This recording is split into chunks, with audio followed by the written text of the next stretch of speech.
आते हैं। ये आरबीसी और सीबीएसई दोनों बोर्ड के कोर्स में है। तो अनुवांशिक अभियांत्रिकी मतलब क्या होता है कि अपन किसी न किसी प्रकार के जीन के अंदर परिवर्तन करेंगे, जीन के अंदर हेरफेर करेंगे। तो दो भिन्न भिन्न स्रोतों से प्राप्त डीएनए को जोड़ के नया डीएनए बनाएंगे। तो इस अनुवांशिक अभियांत्रिकी के अंदर सबसे पहले परिभाषा आती है पुनर्योजन डीएनए तकनीक की कि पुनर्योजन डीएनए क्या है, रिकॉम्बिनेंट डीएनए क्या होता है, पुनर्योजन डीएनए तकनीक। ठीक है, तो पुनर्योजन डीएनए तकनीक आपको समझाते हैं क्या होता है। पुनर्योजन डीएनए तकनीक का मतलब होता है दो भिन्न स्रोतों से प्राप्त डीएनए को जोड़कर एक नया डीएनए बनाया जाता है। जैसे एक प्रजाति का डीएनए है और ये दूसरी प्रजाति का डीएनए है, दोनों के डीएनए को जोड़कर एक नया डीएनए बनाया जाता है। इसको कहते हैं पुनर्योजित डीएनए और इस तकनीक को अपन कहते हैं पुनर्योजन डीएनए तकनीक। दो भिन्न प्रजाति हैं, एक प्रजाति है ये और दूसरी प्रजाति है ये। एक प्रजाति के डीएनए को दूसरी प्रजाति के डीएनए के साथ जोड़कर जो डीएनए बनाया जाता है नया, उसको कहते हैं पुनर्योजन डीएनए तकनीक। और ये बन गया नया डीएनए। इस डीएनए का नाम होता है पुनर्योजन डीएनए। तो सबसे पहले आपको ध्यान रखना है कि पुनर्योजन डीएनए तकनीक होती क्या है। पुनर्योजन डीएनए तकनीक का मतलब है कि एक जाति के अंदर अच्छे गुण वाला डीएनए था, दूसरी जाति के अंदर अच्छे गुण वाला डीएनए था, दोनों को आपने जोड़ दिया और एक नया डीएनए बना दिया। इस डीएनए को आप कहते हो पुनर्योजन डीएनए और इस तकनीक को आप कहते हो पुनर्योजन डीएनए तकनीक। एक्चुअल में अनुवांशिक अभियांत्रिकी है, उसके आगे लिखा होता है जीन अभियांत्रिकी। यानी कि जीन अभियांत्रिकी का मतलब ये है कि यह हानिकारक जीन है, इसको हटाया जाता है और इसके स्थान पर उपयोगी जीन को डाल दिया जाता है। तो सबसे पहले जीन अभियांत्रिकी की परिभाषा क्या है, हानिकारक जीन को हटाकर उपयोगी जीन डालना, हानिकारक जीन को हटाना और उसके स्थान पर उपयोगी जीन है उसको स्थानांतरित करना। सबसे पहली परिभाषा यही है कि हानिकारक जीन को हटाकर उसके स्थान पर उपयोगी जीन है उसका प्रवेश करवाया जाता है, इसको कहते हैं जीन अभियांत्रिकी। दूसरा होता है एक उपयोगी गुण वाला जीन है और दूसरे जीव के अंदर उपयोगी गुण वाला जीन है। इन दोनों जीनों को आपस में मिलाया जाता है, एक जीव के अंदर प्रवेश करवा दिया जाता है।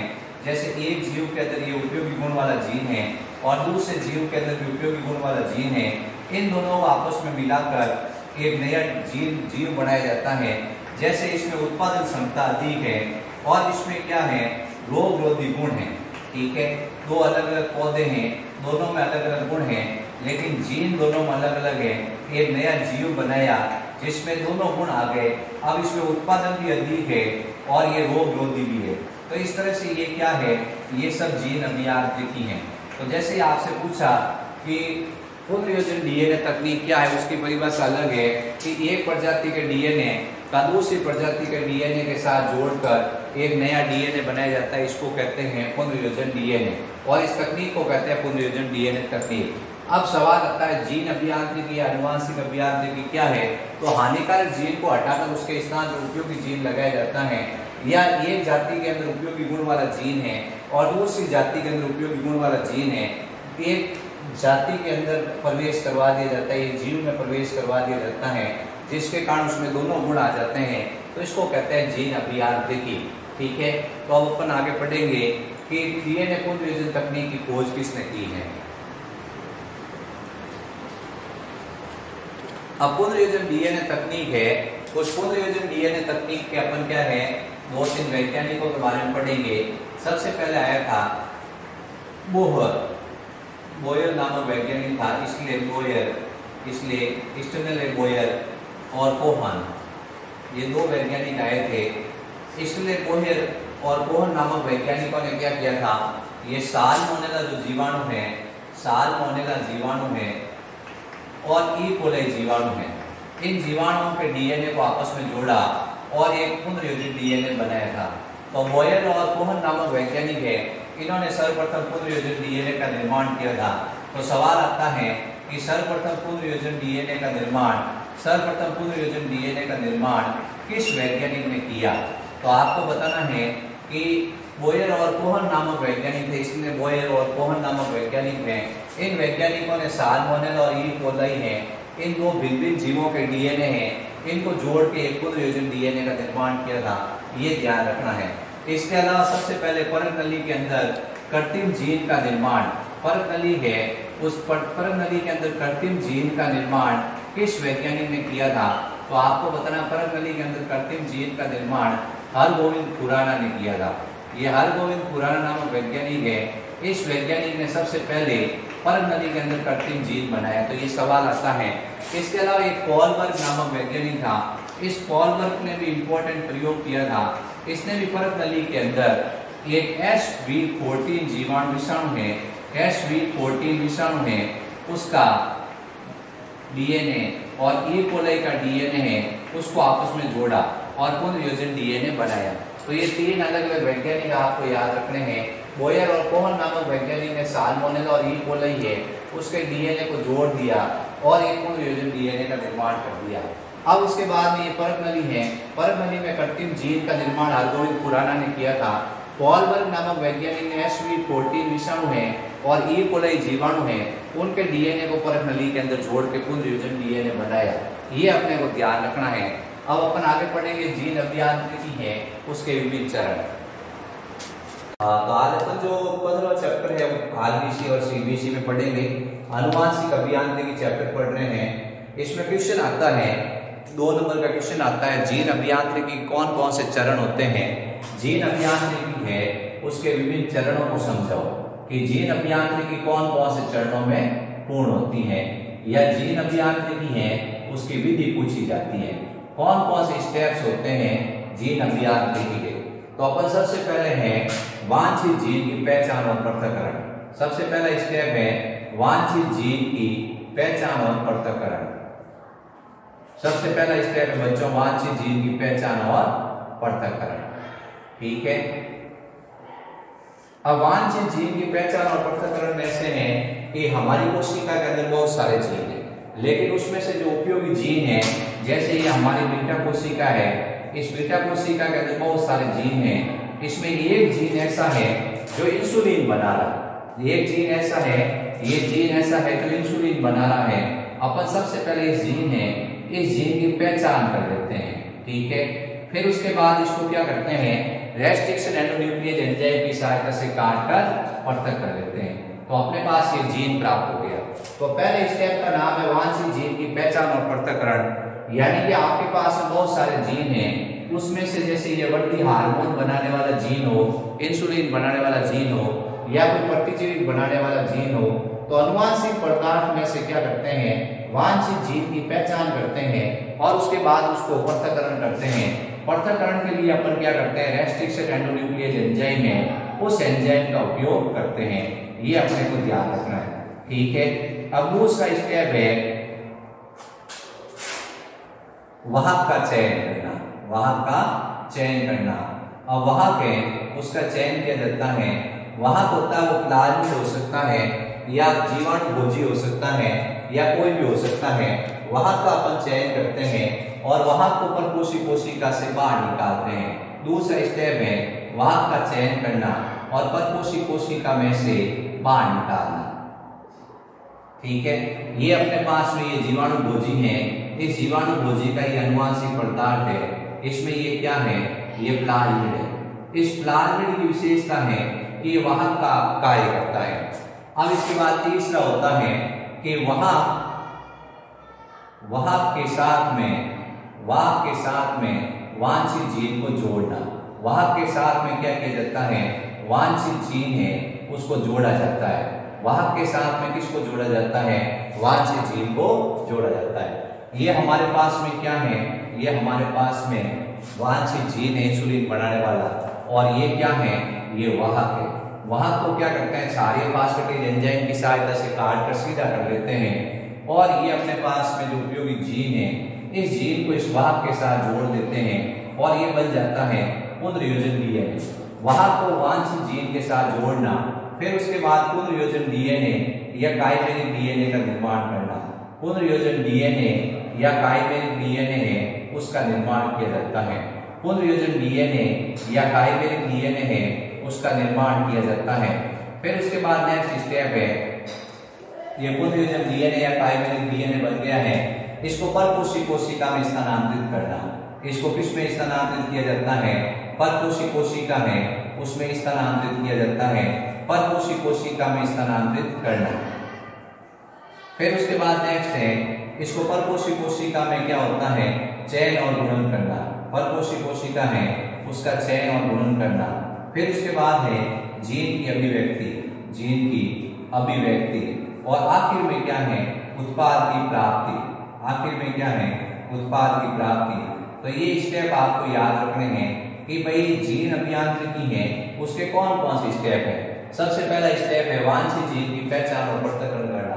अब बहुत सारे जीन हैं, उन जीनों में से उपयोगी जीन है उसकी अपन क्या करते हैं, पहचान कर लेते हैं और फिर उसको अनुवांशिक पदार्थ में से पृथक कर लेते हैं। फिर उसके बाद वाहक का चयन करते हैं और वाहक को परपोषी कोशिका में से बाहर निकाल देते हैं। फिर वाहक के साथ वांछित जीन को जोड़ देते हैं। फिर उसके बाद ये पुनर्योजन डीएनए या प्राइमरी डीएनए बन जाता है। ये पुनर्योजन डीएनए बन गया है। इस पुनर्योजन डीएनए के अंदर ये क्या है, ये है वांछित जीन, ये है वांछित जीन और ये है वाहक, दोनों मिले और पुनर्योजन डीएनए बन गया। फिर इसको परपोषी कोशिका में स्थानांतरित कर देते हैं। ये परपोषी कोशिका के अंदर इसको स्थानांतरित कर दिया है। अब ये चयन और गुणन करेंगे इसका। फिर उसके बाद ये जीन की अभिव्यक्ति होगी और हमें उत्पाद की प्राप्ति होगी। इस तरह से इंसुलिन की प्राप्ति होगी या विटामिन की प्राप्ति होगी या किसी प्रकार के कोई हार्मोन की प्राप्ति होगी। तो जीन अभियांत्रिकी के आपसे पूछे जाते हैं कौन कौन से चरण हैं। तो जीन अभियांत्रिकी एक ऐसी विधि होती है जिसकी सहायता से बहुत सारे उपयोगी पदार्थ बनाए जाते हैं। तो ये आपको स्टेप है, इन स्टेप्स की विधि है उनको विस्तार से आप बाद में बताएंगे। अब अपन आगे टॉपिक पढ़ेंगे, उस टॉपिक का नाम होगा अनुवांशिक अभियांत्रिकी में काम आने वाले एंजाइम्स। हाँ, तो अपन क्या है आज अनुवांशिक अभियांत्रिकी में काम आने वाले मुख्य एंजाइम है, उस एंजाइम का अध्ययन करेंगे जिसका नाम है सीमाकारी एंडोन्यूक्लियेज। सीमाकारी एंडोन्यूक्लियेज, सीमाकारी एंडोन्यूक्लियेज है बच्चों, ये बहुत इंपॉर्टेंट एंजाइम है। इस पे क्वेश्चन आता है, आप इसको ध्यान से समझ लेना। सीमाकारी एंडोन्यूक्लियेज को, सीमाकारी एंडोन्यूक्लियेज है इसको कहा जाता है रेस्ट्रिक्शन एंडोन्यूक्लियेज। रेस्ट्रिक्शन एंडोन्यूक्लियेज, रेस्ट्रिक्शन एंडोन्यूक्लियेज इसका नाम है। यह अनुवांशिक अभियांत्रिकी में काम आने वाला मुख्य एंजाइम है। अभी तक 350 से अधिक प्रकार के सीमाकारी एंडोन्यूक्लियेज एंजाइम की खोज हो चुकी है और सारे सीमाकारी एंडोन्यूक्लियेज है वो प्रोकैरियोटिक कोशिका है, प्रोकैरियोटिक कोशिका है उससे प्राप्त किए गए हैं। ठीक है, प्रोकैरियोटिक कोशिका का मतलब सारे जीवाणुओं से प्राप्त किए गए हैं। तो सबसे पहले आप बताओ कि अभी तक 350 से अधिक प्रकार के सीमाकारी एंडोन्यूक्लियेज एंजाइम की खोज हो चुकी है या ये सभी प्रोकैरियोटिक कोशिका से प्राप्त हुए हैं। अब ये जो सीमाकारी एंडोन्यूक्लियेज है इनको डीएनए की कैंची या डीएनए के चाकू के नाम से जानते हैं। इनको डीएनए की कैंची या इनको डीएनए का चाकू कहते हैं। इनको सीजर ऑफ डीएनए या नाइफ ऑफ डीएनए के नाम से जाना जाता है। तो सवाल पूछा जाता है ऐसा कौन सा एंजाइम है जिसको डीएनए की कैंची या डीएनए का चाकू कहते हैं। अब कैंची या चाकू होता है वो क्या करता है, एक इस स्थान से काटता है फिर जगह से काटता है, ऐसा नहीं कि हर जगह से काटे। तो ये डीएनए की कैंची या चाकू इसलिए कहते हैं क्योंकि ये डीएनए को एक निश्चित स्थान से काटता है। ये अपने को मेन ध्यान रखना है। फिर उसके बाद अपने को नेक्स्ट विशेषता बतानी है कि ये जो सीमाकारी एंडोन्यूक्लियेज एंजाइम है ये डीएनए को छोटे छोटे खंडों में विभक्त कर देता है। ये डीएनए को छोटे छोटे खंडों में काट देता है। ये डीएनए को छोटे छोटे खंडों में विभक्त कर देता है। ये अपने को इसमें ध्यान रखना है, ये सबसे इंपॉर्टेंट है। अब ये सीमाकारी एंडोन्यूक्लियेज की खोज किस वैज्ञानिक ने की थी, इसमें सबसे पहले आर्बर्ट नामक वैज्ञानिक है उसने खोज की थी। आर्बर्ट के साथ में नाथन्स, आर्बर्ट के साथ आपको याद रखना नाथन्स, स्मिथ और हैमिल्टन, ये वैज्ञानिक थे। इन वैज्ञानिकों को क्या है इसकी खोज की थी हैमिल्टन। इन वैज्ञानिकों ने क्या किया था, इस सीमाकारी एंडोन्यूक्लियेज की खोज की थी। तो सीमाकारी एंडोन्यूक्लियेज की खोज करने वाले वैज्ञानिक आर्बर्ट नाथन, स्मिथ और हैमिल्टन थे। इसके लिए इन्हें नोबेल पुरस्कार मिला था। इसके लिए इन्हें शरीर क्रिया विज्ञान और औषधि विज्ञान में नोबेल प्राइज मिला था। शरीर क्रिया विज्ञान और औषधि विज्ञान में इनको क्या मिला था, नोबेल प्राइज मिला था। ये अपने को ध्यान रखना है। ठीक है, तो पूछा जाता है कि सीमाकारी एंडोन्यूक्लियस क्या है। आप बताओ कि अभी तक 350 से अधिक प्रकार के सीमाकारी एंडोन्यूक्लियस खोजे जा चुके हैं, सभी प्रोकैरियोटिक कोशिका से खोजे गए हैं। इनको डीएनए की कैंची या चाकू कहते हैं, क्योंकि ये डीएनए को इस स्थान से काटते हैं, ये डीएनए को छोटे छोटे खंडों में विभक्त कर देते हैं। आर्बर्ट नाथन स्मिथ और हैमिल्टन ने इसकी खोज की थी। इसके लिए इनको शरीर क्रिया विज्ञान और औषधि विज्ञान के अंदर नोबेल प्राइज मिला था। अब ये जो अनुवांशिक अभियांत्रिकी है उसमें ये सीमाकारी एंडोन्यूक्लियस आता है। इसकी विशेषताएं बताते हैं आपको कि इसकी विशेषता क्या होती है। ठीक है, तो सबसे पहले आपको बताना है कि ये जो सीमाकारी एंडोन्यूक्लियस एंजाइम है ये जीवाणुओं से प्राप्त होता है, ये जीवाणुओं से प्राप्त होता है। सबसे पहली विशेषता ये है कि जीवाणुओं से प्राप्त होता है। कुछ जीवाणुओं के नाम दे रखे हैं, जैसे बेसिलस, जैसे बेसिलस है, जैसे थर्मस एक्वाटिकस है, जैसे बेसिलस है, जैसे थर्मस एक्वाटिकस है, जैसे हीमोफाइलस है, हीमोफाइलस है, जैसे आप बताओगे इस्चीरिया कोलाई है, इस्चीरिया कोलाई है, इनसे ये प्राप्त होता है। ठीक है, तो सीमाकारी एंडोन्यूक्लियस की पहली विशेषता हो गई ये जीवाणुओं से प्राप्त होता है। दूसरी विशेषता ये डीएनए को एक निश्चित स्थान से काटता है, डीएनए को एक निश्चित स्थान से काटता है, यानी इसकी विशेषता है कि ये डीएनए को एक निश्चित स्थान से काटने का कार्य करता है। ये अपने को ध्यान रखना है। फिर उसके बाद नेक्स्ट विशेषता आपको बतानी है। पहली विशेषता ये जीवाणुओं से प्राप्त होता है, दूसरी विशेषता ये डीएनए को एक निश्चित स्थान से काटता है, तीसरी विशेषता आपको बतानी है जीवाणु अपनी प्रतिरक्षा के लिए, जीवाणु अपनी प्रतिरक्षा के लिए इसका निर्माण करते हैं। जीवाणु अपनी प्रतिरक्षा के लिए अब इसका निर्माण करते हैं। ठीक है, जीवाणु अपनी प्रतिरक्षा के लिए इसका निर्माण करते हैं। ठीक है, तो अगली विशेषता हो गई जीवाणु है। इस जीवाणु के ऊपर, जैसे मान लो ये कोई जीवाणु है, इस जीवाणु के ऊपर कोई आक्रमण करे तो ये क्या करता है, सीमाकारी एंडोन्यूक्लियस एंजाइम का निर्माण होगा। जैसे जीवाणु भोजी है, ये जीवाणु पर आक्रमण कर रहा है, उस कंडीशन के अंदर ये क्या होगा, ये निर्मित होगा, ये इसके अनुवांशिक पदार्थ के टुकड़े टुकड़े कर देगा। तो जीवाणु अपनी सुरक्षा के लिए क्या करता है, सीमाकारी एंडोन्यूक्लियस का निर्माण करता है। जीवाणु अपनी सुरक्षा के लिए, जैसे आप कहते हो कि आपके पास में बंदूक है, बंदूक आपकी सुरक्षा के लिए है, आपके पास में चाकू है, वो आपकी सुरक्षा के लिए है। जैसे कोई आपके ऊपर हमला करेगा आप उसके अंदर डाल दोगे तो वो सुरक्षा हो गई। ऐसे ही क्या है, जीवाणु है, वो जीवाणु के ऊपर जैसे कोई विषाणु आक्रमण करता है तो जीवाणु सीमाकारी एंडोन्यूक्लियस बनाता है, जिसके कारण क्या होता है कि वो नष्ट हो जाता है, उसके ऊपर जो आक्रमण करता है उस जीव, क्योंकि उसका अनुवांशिक पदार्थ नष्ट हो जाता है। फिर उसके बाद आपको नेक्स्ट विशेषता बतानी है, ये डीएनए को जिस स्थान से काटता है, डीएनए को जिस स्थान से काटता है उसे अभिगेय स्थल कहते हैं।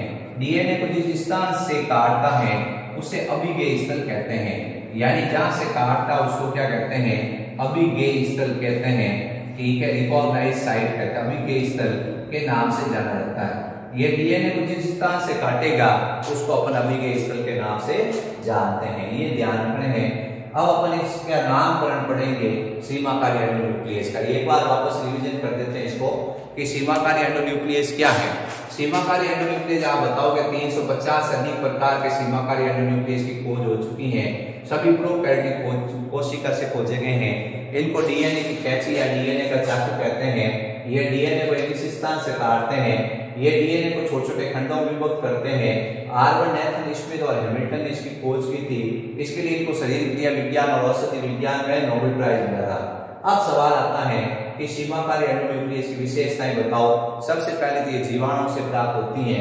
दूसरे विशेषता आप बताओगे डीएनए को इस स्थान से काटता है। तीसरी विशेषता जीवाणु अपनी प्रतिरक्षा के इसका निर्माण करता है। चौथी विशेषता डीएनए को जिस स्थान से काटता है उसको अभिगेय स्थल कहते हैं, और उस काटे गए डीएनए को पॉलिंड्रोम डीएनए के नाम से जाना जाता है, क्योंकि उसके उल्टे और जो सीधा क्रम है उसमें डीएनए का सीक्वेंस सेम होता है। तो ये डीएनए जिस स्थान से काटता है उसको कहते हैं अभिगेय स्थल।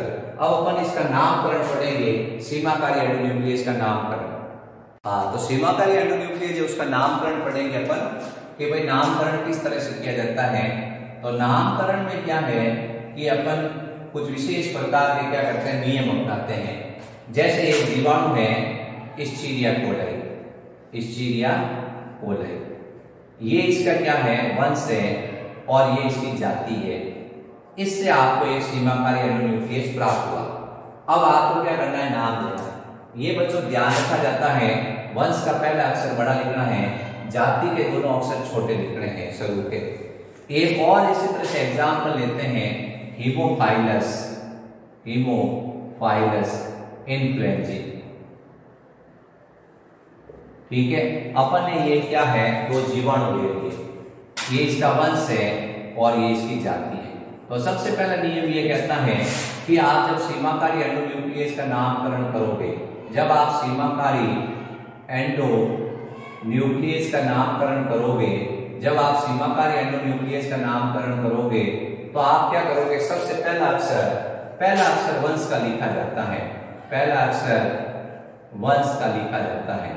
जो पहला अक्षर है वो वंश का लिखा जाता है, वंश का केवल पहला अक्षर लिखा जाता है और वो भी कैपिटल लेटर में, वो भी कैपिटल लेटर में लिखा जाता है।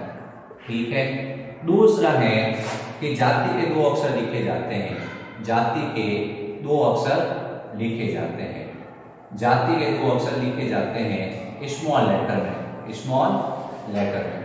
फिर उसके बाद में आता है प्रभेद, क्या आता है, प्रभेद, या अपन कहते हैं प्रभेद क्या है, प्रभेद या उस जाति के बारे में बताया जाता है जिससे वो प्राप्त होता है। तो अपन कहते हैं प्रभेद की मतलब उसकी जाति होती है, वो किससे प्राप्त हुआ है उसके बारे में जानकारी दी जाती है वैज्ञानिकों द्वारा, तो उसे कहते हैं प्रभेद। फिर उसके बाद में नेक्स्ट आता है कि उसके रोमन अंक आते हैं। ये रोमन अंक क्या प्रदर्शित करते हैं कि ये कौन सा सीमाकारी एंडोन्यूक्लियस है जो उस जीवाणु से प्राप्त हुआ है, ये कौन सा सीमाकारी एंडोन्यूक्लियस है जो उस जीवाणु से प्राप्त हुआ है, पहला है, दूसरा है, तीसरा है, चौथा है। फिर आपको बताना है इन सब को इटैलिक भाषा के अंदर लिखा जाता है, यानी तिरछे अक्षरों में लिखा जाता है इन सब को। तो ये 5 नियम है, तिरछे अक्षरों में लिखा जाता है। जैसे आपको एक प्राप्त हुआ है इस्चीरिया कोलाई से, तो पहला वर्ड आएगा ई, फिर 2 वर्ड आएंगे सीओ, फिर उसके बाद आएगा आर, फिर आएगा फर्स्ट। ये क्या है, ये सीमाकारी एंडोन्यूक्लियस है। ई क्या है, उस वंश का पहला अक्षर है। सीओ क्या है, उस जाति के 2 अक्षर है। आर क्या है, उसका प्रभेद है, यानी वो किससे प्राप्त हुआ है, इसकी जाति होती है। उस जाति के बारे में और भी बताया जाता है कि प्रभेद का मतलब वैज्ञानिक किस तरह से उसके ऊपर प्रयोग कर रहे हैं, अलग अलग क्या होती हैं कि उसमें उपजातियां होती हैं, उसके बारे में बताया जाता है। फिर ये रोमन संख्या है कि ये पहला प्राप्त हुआ है, दूसरा प्राप्त हुआ है, तीसरा प्राप्त हुआ है। इसी तरह से लिखा हुआ है हिंद थर्ड।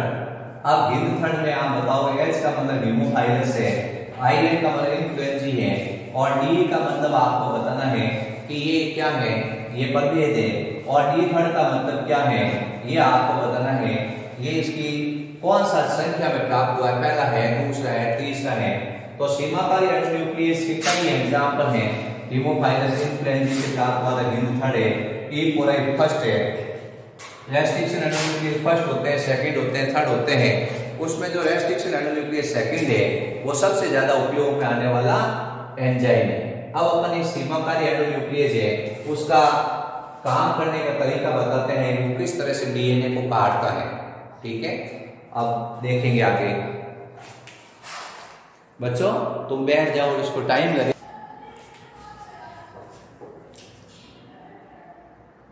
हाँ, तो अपन अनुवांशिक अभियांत्रिकी है, उसमें एक सीमाकारी एंडोन्यूक्लियस एंजाइम है, उसके काटने का तरीका बताते हैं। जैसे ई कोलाई आर फर्स्ट है, ये किस तरह से काम करता है। अपन लेंगे एक डीएनए का एक अणु लेंगे, ये डीएनए है, इसमें लिखा हुआ है एडेनिन, फिर मान लिखा हुआ है गुआनिन, फिर लिखा हुआ है थाइमिन। गुआनिन के पास अपन एडेनिन ले लेते हैं, गुआनिन एडेनिन एडेनिन, फिर थाइमिन, फिर थाइमिन, फिर साइटोसिन। अपने को पता है गुआनिन से साइटोसिन जुड़ता है, एडेनिन से थाइमिन जुड़ता है, एडेनिन से थाइमिन जुड़ता है, थाइमिन से एडेनिन जुड़ेगा, थाइमिन से कौन जुड़ेगा, एडेनिन, थाइमिन से एडेनिन जुड़ेगा और साइटोसिन है उससे गुआनिन जुड़ेगा। तो इस तरह से ये क्या होंगे, ये अलग अलग बात जुड़े हुए, ये डीएनए का एक खंड है। अब ये कहां से काटेगा, ये डीएनए की कैंची है, तो ये डीएनए को फिक्स जगह से काटता है, उस जगह का नाम है, ये इस तरह से ए और जी के बीच से काटेगा। ये कट कट कट कट यहां से शुरू करेगा, ए और जी इसको दिखेगा, उसके बीच से ये काटना शुरू करेगा और डीएनए के 2 टुकड़े कर देगा। एक टुकड़ा होगा उसमें इस तरह से सीक्वेंस आएगा ए टी टी सी और जी। एक टुकड़ा तो डीएनए का ये बन गया और जो दूसरा टुकड़ा बनेगा उस टुकड़े की विशेषता होगी, उसमें इस तरह सीक्वेंस आएगा जी सी, फिर उसके बाद टी टी फिर ए फिर ए। तो ये एक डीएनए है और ये दूसरा डीएनए। इस तरह इसने डीएनए के क्या कर दिए, 2 टुकड़े कर दिए हैं। तो आपसे क्वेश्चन पूछा जाता है कि ई और आर फर्स्ट है, वो काम कैसे करता है। तो इस तरह ये आपको सीक्वेंस याद रखना है कि ये जी और ए के बीच से काटता है, जी और ए के बीच से डीएनए को काटेगा, या जी और ए के बीच से, और यहाँ पे भी जी और ए के बीच से काट रहा है। इस तरह ये डीएनए को जिस स्थान से काटता है उस स्थान को अपन कहते हैं अभिगेय स्थल।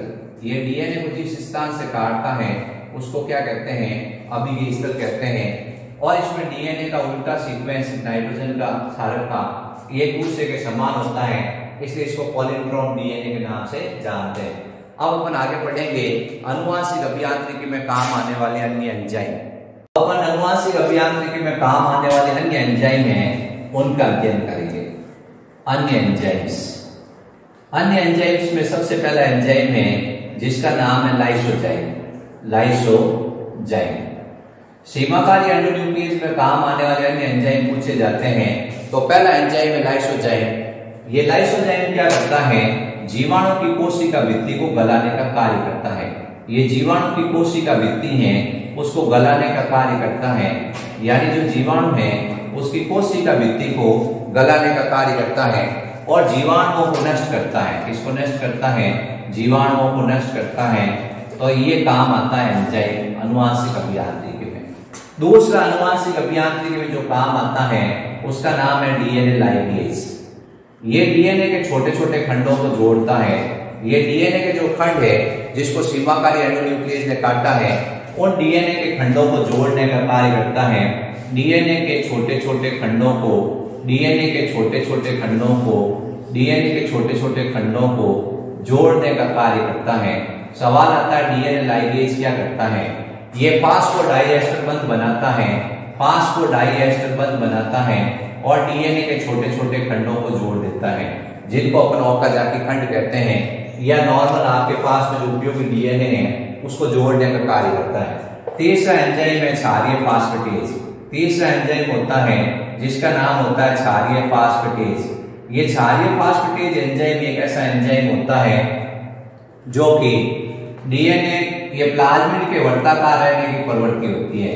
प्लाज्मिड के कैसे रहने की प्रवृत्ति होती है, वर्ताकार रहने की प्रवृत्ति होती है। ये प्लाज्मिड है, इसके वर्ताकार रहने की प्रवृत्ति है।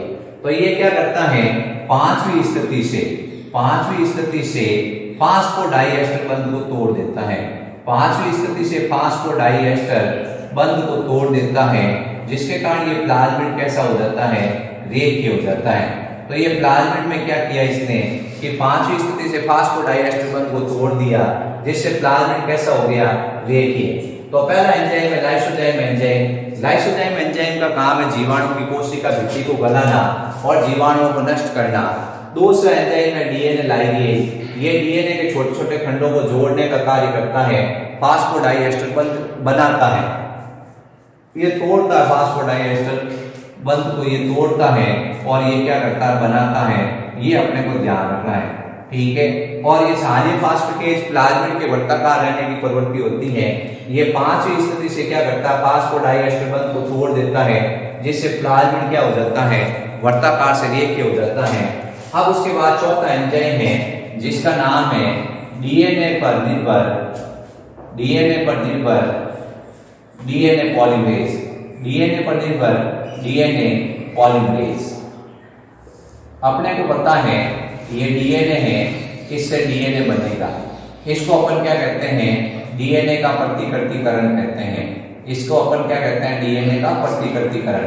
डीएनए से डीएनए बनता है, इसको डीएनए का प्रतिकृतिकरण कहते हैं। इसमें जो एंजाइम काम आता है उसका नाम होता है डीएनए पॉलीमरेज। इसमें जो एंजाइम काम आता है उसका नाम होता है डीएनए पॉलीमरेज, ये ध्यान रखना है। और इसमें डीएनए टेम्पलेट की तरह काम करती है। डीएनए किसकी तरह काम करेगी, टेम्पलेट की तरह काम करेगी और उसके ऊपर नया डीएनए बनेगा। ये डीएनए प्रतिकृतिकरण में काम आता है, डीएनए पर निर्भर डीएनए पॉलीमरेज। इसमें डीएनए टेम्पलेट की तरह काम करती है और उसके ऊपर नया डीएनए बन जाता है। अब उसके बाद में पांचवा सबसे इंपॉर्टेंट है आरएनए पर निर्भर डीएनए पॉलीमरेज। आरएनए पर निर्भर डीएनए पॉलीमरेज।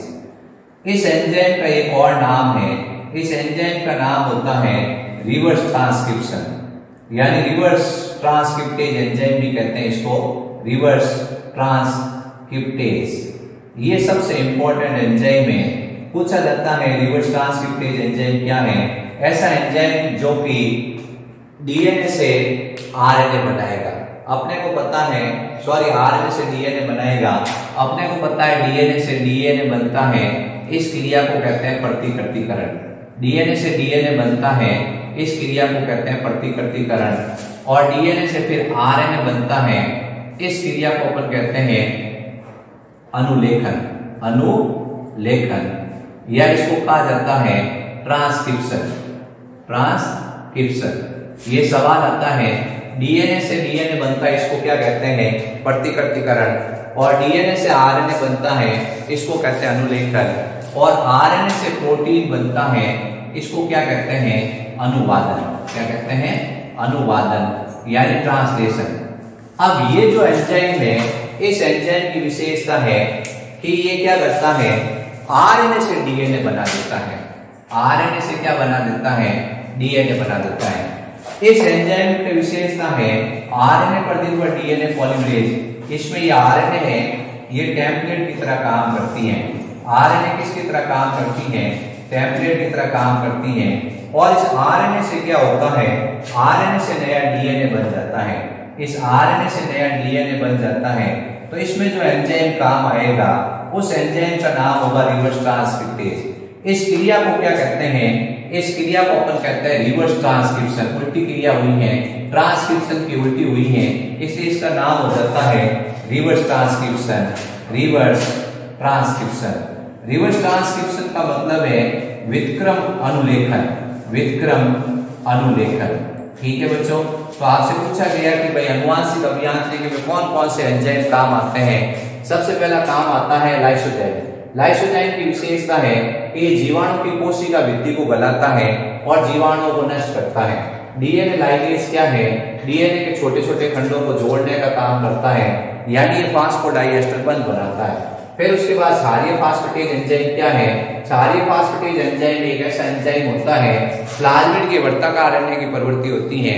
ये क्या करता है, 5वीं स्थिति से फास्फोडाइएस्टर बंध को तोड़ देता है और प्लाज्मिड को रेत की स्थिति में बदल देता है। फिर उसके बाद एंजाइम है डीएनए पर निर्भर डीएनए पॉलीमरेज। जब डीएनए से डीएनए बनता है, यानी उसको कहते हैं डीएनए का प्रतिकृतिकरण, उसमें डीएनए टेम्पलेट की तरह काम करता है और एक नया डीएनए बनता है। इसमें जो एंजाइम काम आएगा उसका नाम होगा डीएनए पॉलीमरेज।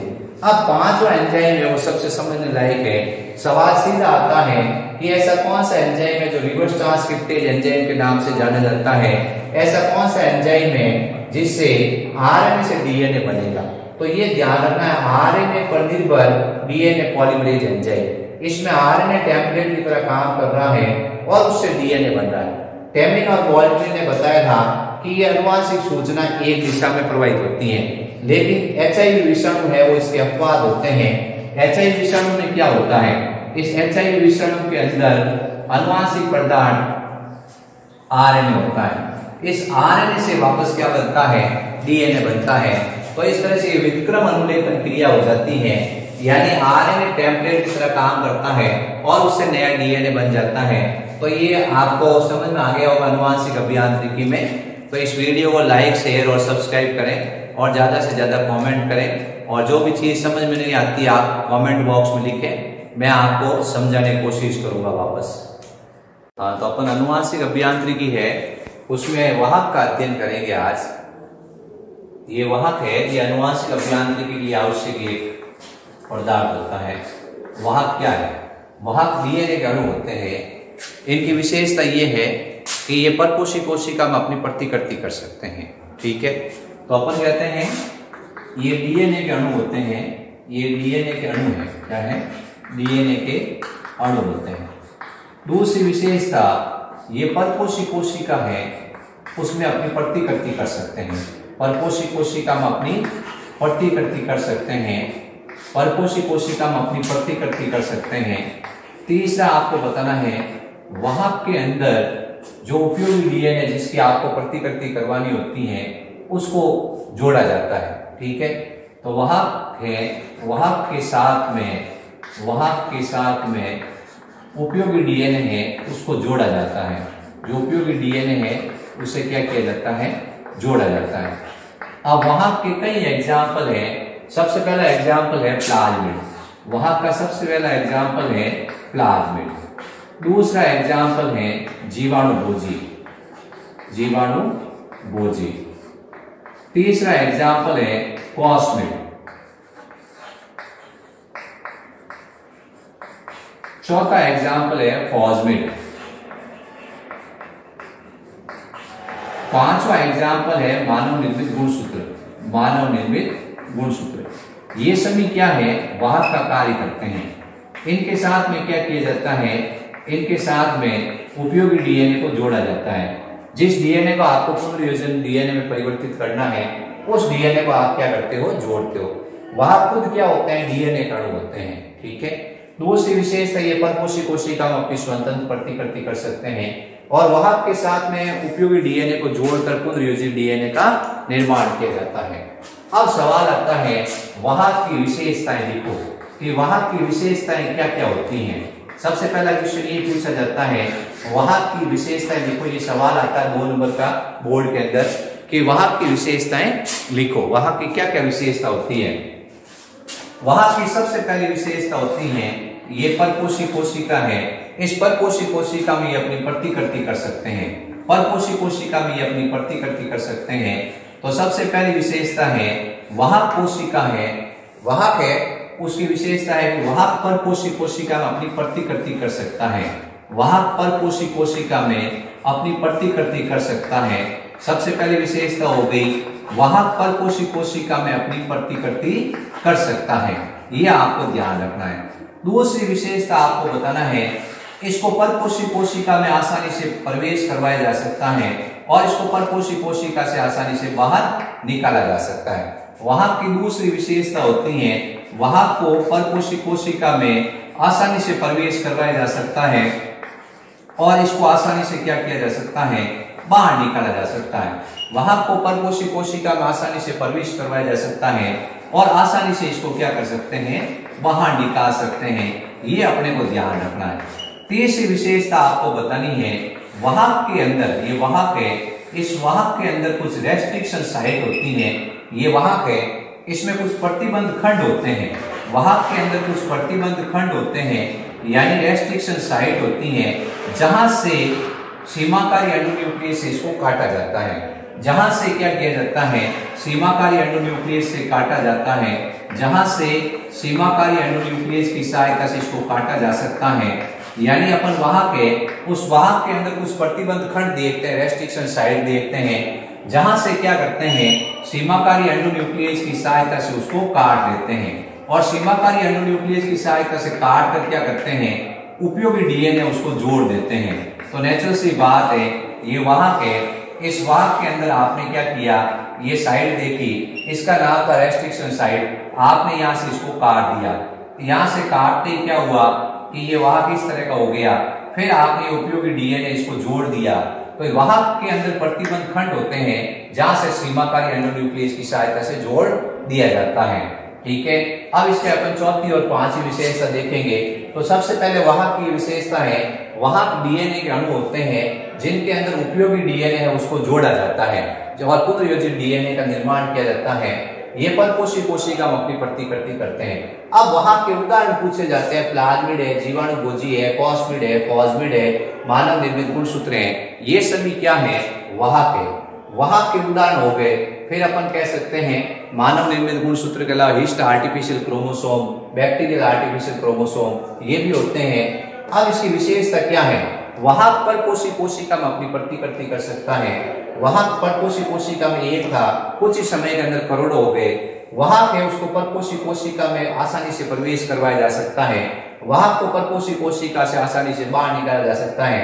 वहां में प्रतिबंध खंड होते हैं, ये रेस्ट्रिक्शन खंड होते हैं, ये क्या करते हैं, सीमाकारी एंडोन्यूक्लियस की सहायता से काटे जा सकते हैं और उपयोगी डीएनए का यहाँ निवेशन करवाया जाता है। इस खंड के अंदर उपयोगी डीएनए है, उसका निवेशन करवाया जाता है।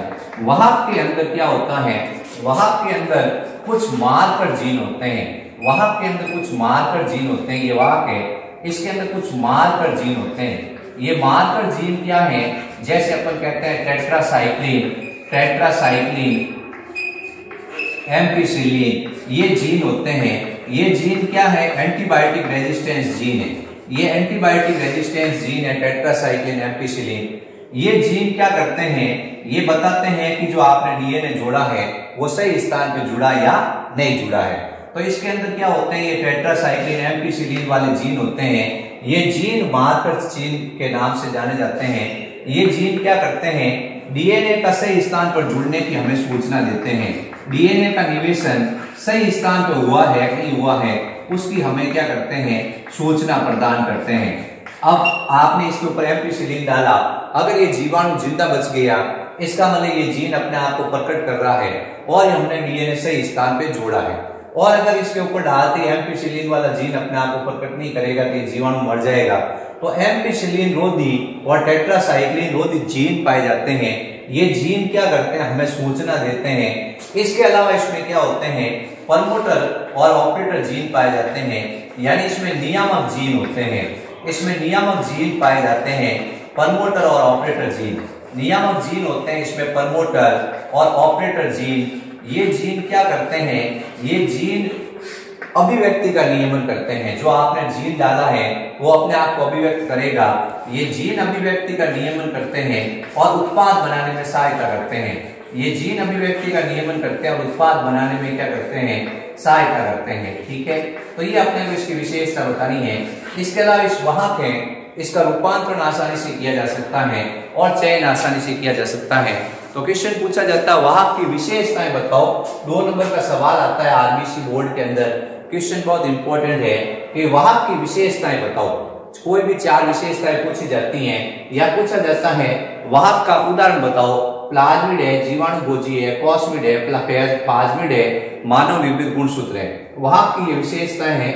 एक बार मैं वापस इन विशेषताओं को भी बता रहा हूं आपके सामने लिखकर, तो आप इसको नोट कर लेना। ठीक है, तो वाहक क्या है, वाहक डीएनए के अणु है, वाहक डीएनए के अणु है जिनमें उपयोगी डीएनए है उसका समावेश किया जाता है। उपयोगी डीएनए को समाकलित किया जाता है। उपयोगी डीएनए को समाकलित किया जाता है। अब सवाल आता है वाहक की विशेषताएं बताओ। तो वाहक की सबसे पहली विशेषता है ये परपोषी कोशिका में अपनी प्रतिकृति कर सकता है। सबसे पहली विशेषता है ये परपोषी कोशिका में अपनी प्रतिकृति कर सकता है। पहली विशेषता बहुत सरल है, परपोषी कोशिका में अपनी प्रतिकृति कर सकता है। प्रतिकृति का मतलब ये अपनी संख्या है उसको बहुत अधिक मात्रा में बना सकता है। परपोषी कोशिका में ये अपनी प्रतिकृति कर सकता है। कुछ ही घंटों के अंदर ये करोड़ों की संख्या में हो जाएगा। एक प्लाज्मिड था, आपने देखा कुछ ही देर के अंदर ये क्या हो गए, करोड़ों हो गए। जैसे एक प्लाज्मिड था इसके अंदर और इसने प्रतिकृति की और कुछ ही सेकंड के अंदर इसमें बहुत सारे ये क्या हो गए, ये प्लाज्मिड हो गए। तो ये परपोषी कोशिका में अपनी प्रतिकृति कर सकता है। दूसरा, परपोषी कोशिका से आसानी से बाहर निकाला जा सकता है और परपोषी कोशिका में आसानी से प्रवेश करवाया जा सकता है। परपोषी कोशिका है उससे आसानी से बाहर निकाला जा सकता है। परपोषी कोशिका में से आसानी से बाहर निकाला जा सकता है। परपोषी कोशिका में से आसानी से बाहर निकाला जा सकता है और इसको आसानी से इसमें डाला जा सकता है। फिर तीसरी विशेषता कि जब आपने इसको वाहक को देखा तो इसमें क्या होते हैं, कुछ प्रतिबंध खंड होते हैं। इसमें कुछ प्रतिबंध खंड होते हैं। ये प्रतिबंध खंड क्या करते हैं, ये सीमाकारी एंडोन्यूक्लियस द्वारा काटे जाते हैं। ये प्रतिबंध खंड है, वहां से सीमाकारी एंडोन्यूक्लियस इस वाहक को क्या करता है, काटता है। सीमाकारी एंडोन्यूक्लियस डीएनए की कैची होती है, ये डीएनए को इस स्थान से काटता है, तो ये काटता है इसको ऐसे, और काट के क्या करता है, उपयोगी डीएनए इसमें जोड़ दिया जाता है। तो इसमें प्रतिबंध खंड पाए जाते हैं जहां से सीमाकारी एंडोन्यूक्लियस द्वारा इसको काटा जाता है और फिर उपयोगी डीएनए है उसको जोड़ दिया जाता है, उपयोगी डीएनए का निवेशन करवाया जाता है। फिर उसके बाद चौथी विशेषता आपको बतानी है कि इसमें कुछ मार्कर जीन होते हैं, कुछ इसमें मार्कर जीन पाए जाते हैं, यानी इसमें कुछ चिन्ह पाए जाते हैं, चिन्ह जीन होते हैं। ये जीन हमें सूचना देते हैं कि डीएनए का सही स्थान पर निवेशन हुआ है या नहीं हुआ है। डीएनए जो आपने जोड़ा है, डीएनए के निवेशन सही स्थान पर हुआ है या नहीं हुआ है, डीएनए का निवेशन सही स्थान पर हुआ है या नहीं हुआ है, उसकी हमें सूचना देते हैं। फिर उसके बाद में इसकी विशेषता होती है कि इसके अंदर क्या होते हैं, कुछ नियामक जीन पाए जाते हैं, कुछ नियामक जीन होते हैं, जैसे अपन कहते हैं promoter gene, operator gene, regulator gene, ये जीन पाए जाते हैं। ये जीन क्या करते हैं, जीन की अभिव्यक्ति का नियमन करते हैं। ये जीन की अभिव्यक्ति है उसका नियमन करते हैं और डीएनए है उसका उत्पाद प्राप्त करने में सहायता करते हैं। इसके अलावा वहां के इसका रूपांतरण आसानी से किया जा सकता है, इसका चयन आसानी से किया जा सकता है, इसका गुणन आसानी से किया जा सकता है। ये विशेषताएं होती है वाहक की। तो वाहक के बारे में जैसे आपसे क्वेश्चन पूछे तो आपको ये वाहक की विशेषताएं बिल्कुल सही लिख के आनी है बोर्ड की परीक्षा के अंदर, और आप इस वाहक की विशेषता में कोई समस्या हो तो आप मुझे कमेंट कर सकते हैं। Thank you. अपन आप नेक्स्ट वाहक के बारे में अध्ययन कर रहे थे और वाहक से संबंधित है प्लाज्मिड। प्लाज्मिड है, इस पे क्वेश्चन कैसा भी आएगा, आप इस वीडियो को देखोगे तो आपके वो क्वेश्चन बिल्कुल राइट हो जाएगा। और वाहक पे बहुत सारे क्वेश्चन आते हैं, जैसे वाहक प्लाज्मिड है, उस प्लाज्मिड के द्वारा कितने किलो बेस तक के डीएनए की प्रतिकृति कर सकते हैं, ये सवाल बहुत बार आ चुका है। 5 से 10 किलो बेस तक के डीएनए की इससे प्रतिकृति कर सकते हैं। वाहक है, उस वाहक के कई एग्जाम्पल है, यानी प्लाज्मिड के कई एग्जाम्पल है, जैसे टीआई प्लाज्मिड है, जैसे आरआई प्लाज्मिड है, जैसे पीबीआर 322 प्लाज्मिड है, पीबीआर 322 प्लाज्मिड है। ये सभी क्या है, ये वाहक के कुछ एग्जाम्पल है। प्लाज्मिड के कुछ एग्जाम्पल है, टीआई प्लाज्मिड होता है, ये जीवाणु के अंदर पाया जाता है, एग्रोबैक्टीरियम ट्यूबिफेशियंस। और आरआई प्लाज्मिड है, वो एग्रोबैक्टीरियम राइजोजिनीज के अंदर पाया जाता है। पीबीआर 322 का पूरा नाम भी पूछा जाता है। पी का मतलब प्लाज्मिड, बी और आर क्या है, वो खोज करता है। ए का नाम बॉलिवर है, ए का नाम रॉडब्रिज है, और 322 उनकी प्रयोग संख्या है।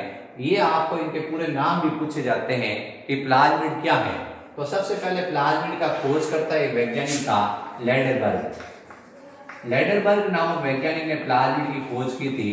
ये क्वेश्चन पूछा जाता है कि प्लाज्मिड की खोज किस वैज्ञानिक ने की, लैडरबर्ग नामक वैज्ञानिक ने प्लाज्मिड की खोज की। ये प्लाज्मिड है क्या, ये प्लाज्मिड ये जीवाणु है, इस जीवाणु में ये अनुवांशिक पदार्थ है। इस अनुवांशिक पदार्थ के अलावा वर्ताकार द्विकुंडली डीएनए है, उसे कहते हैं प्लाज्मिड।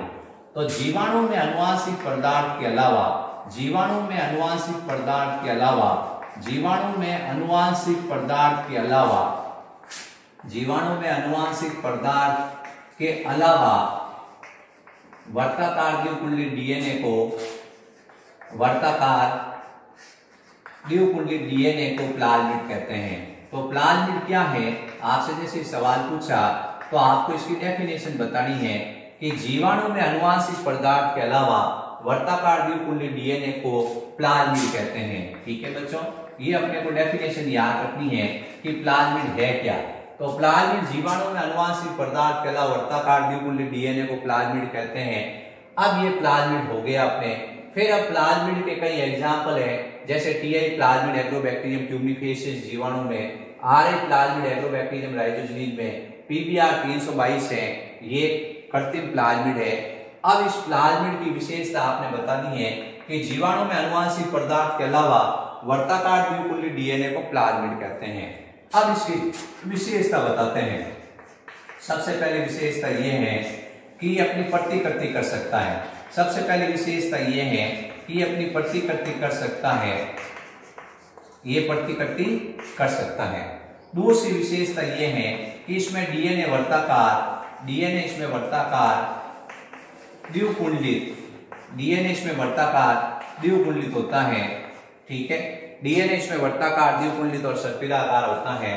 तीसरी विशेषता आपको बतानी है कि इसमें 3 से लगाकर कई हजार जीन होते हैं। इसमें 3 से लगाकर कई हजार जीन होते हैं। इसकी विशेषता ये है कि इसमें 3 से लगाकर कई हजार जीन होते हैं। यानी अपन कहते हैं 1.5 से 1500 किलो बेस तक का डीएनए इसमें पाया जाता है। 1.5 से 1500 किलो बेस तक का डीएनए इसमें पाया जाता है। 1 किलो बेस में 1000 नाइट्रोजन क्षारक होते हैं, तो इसमें 1.5 से 1500 किलो बेस तक का डीएनए पाया जाता है। ठीक है, इसके अलावा आपको बताना है कि इसमें ऐसे जीन नहीं पाए जाते हैं जो जीवाणु की वृद्धि के लिए आवश्यक होते हैं, जीवन जिंदा रहने के लिए आवश्यक होते हैं। तो प्लाज्मिड को बाहर निकालने पर जीवाणु पर कोई प्रभाव नहीं पड़ता है।